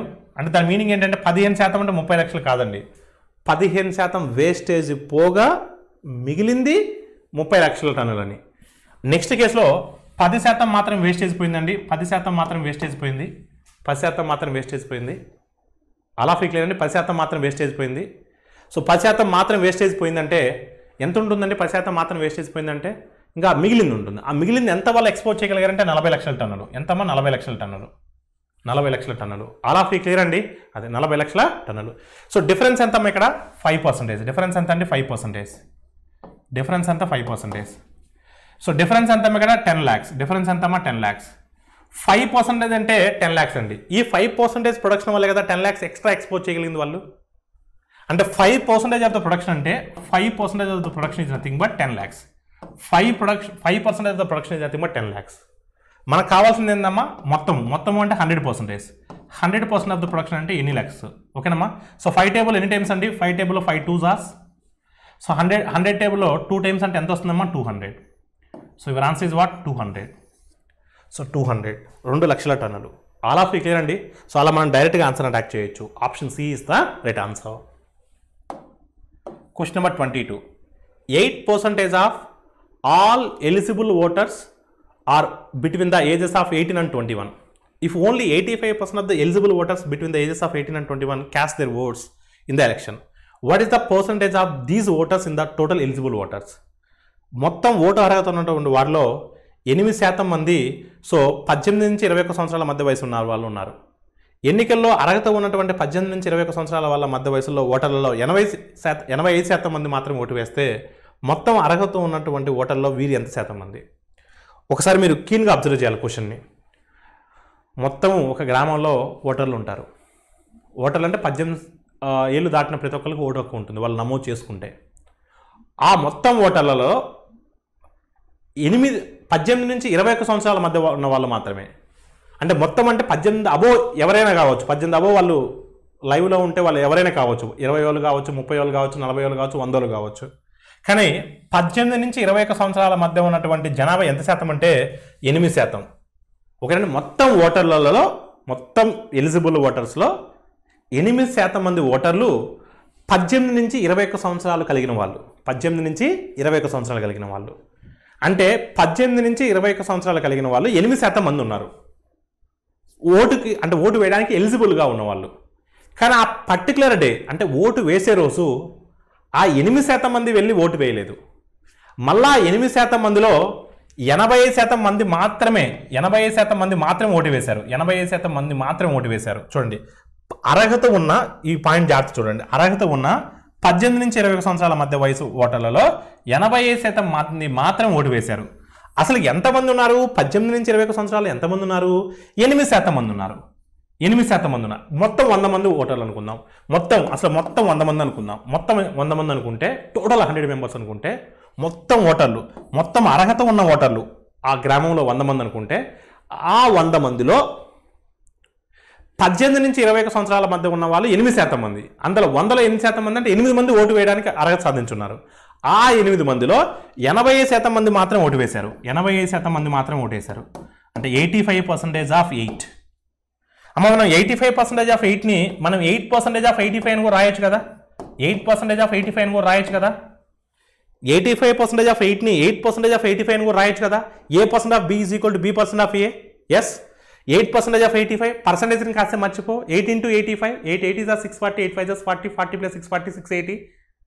680 by 100, 6.8. So your answer is what? 6.8%. Your answer is what? 6.8%. అంటే మొత్తం ఓటర్లలో 18 నుంచి 21 సంవత్సరాలు ఉన్న వాళ్ళు ఎంత శాతం మంది vote వేశారంటే 6.8%. So your answer is what? Option C. Question number 23.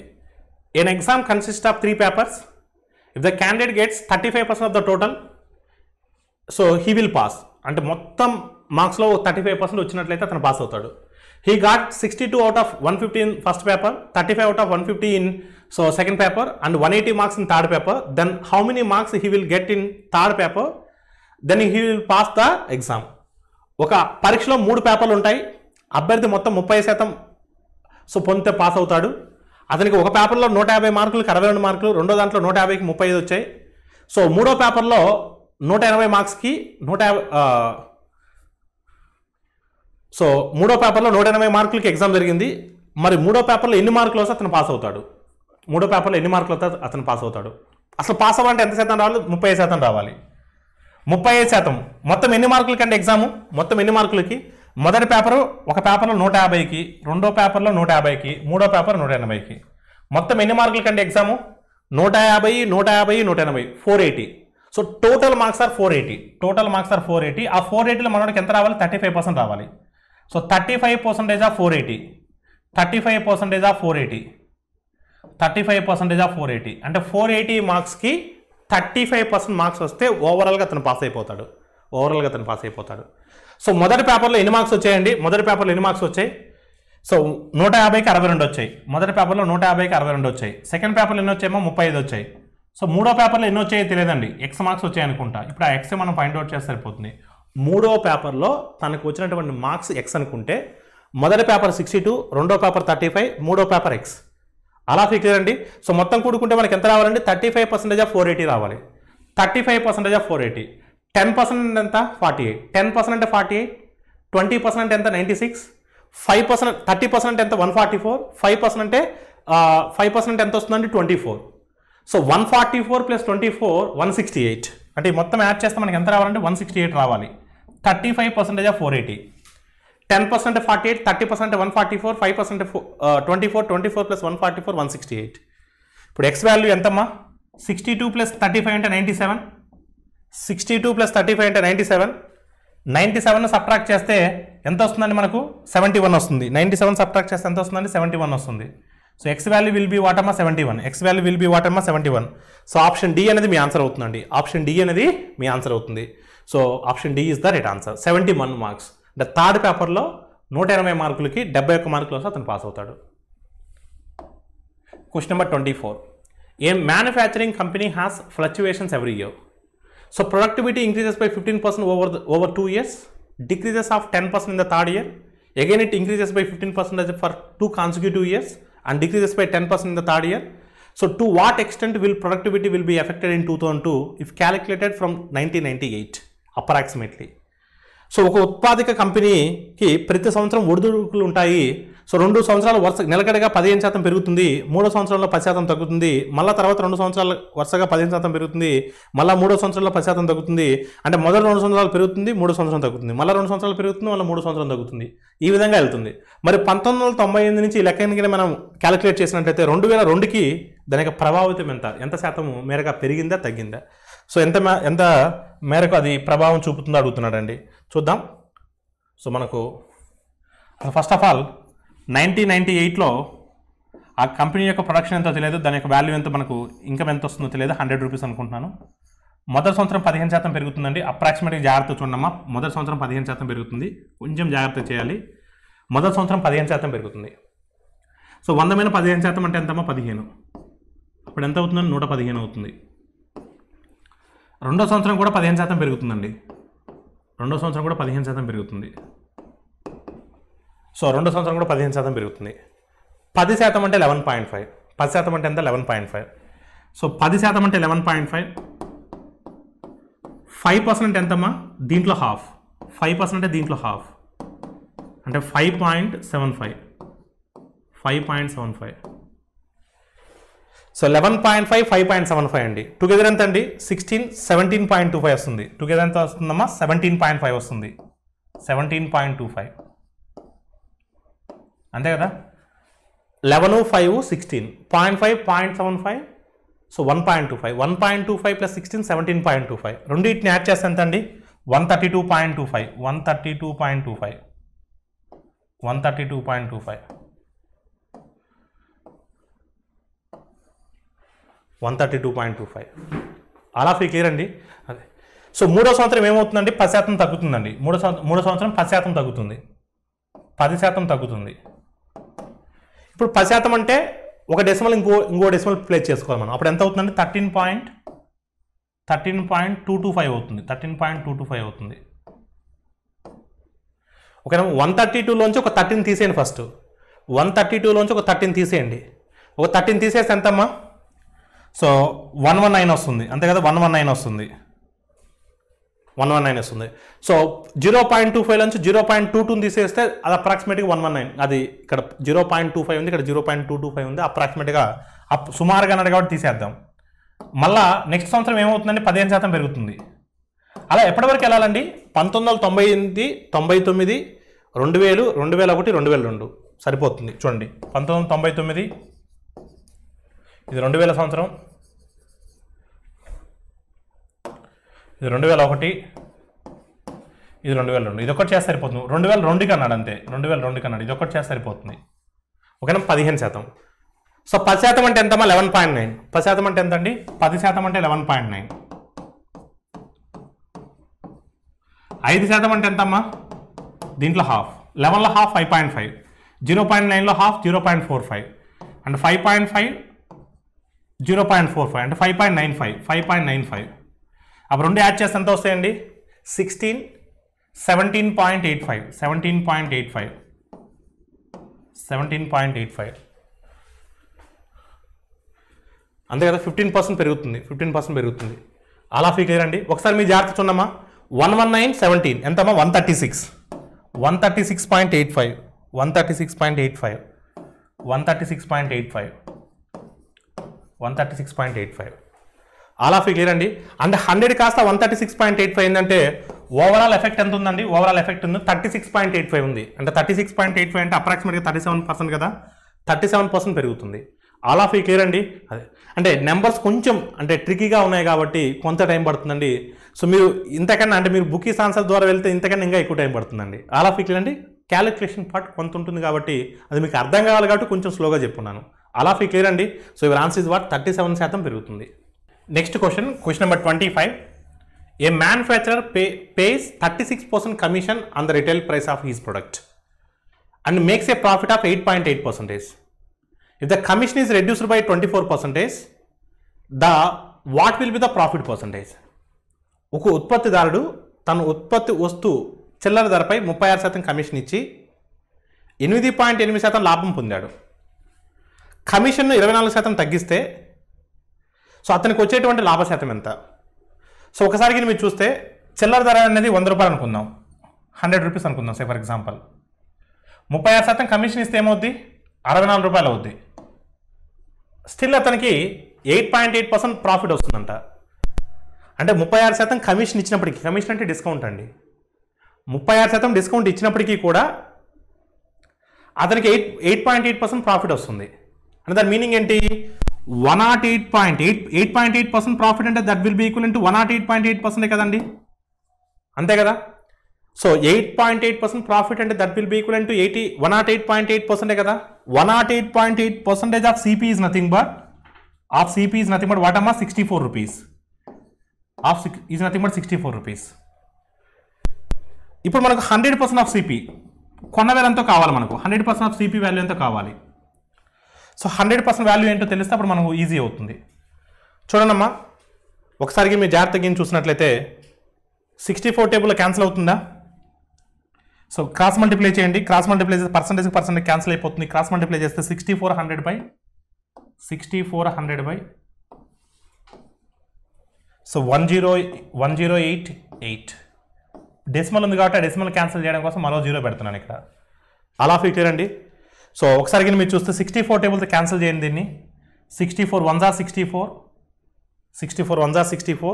Reminder is what 36, 44, 470, 448. ఎగ్జాక్ట్గా 7 టైమ్స్ పోతుంది, 7 టైమ్స్ పోతుంది. ఎస్ 1000/17.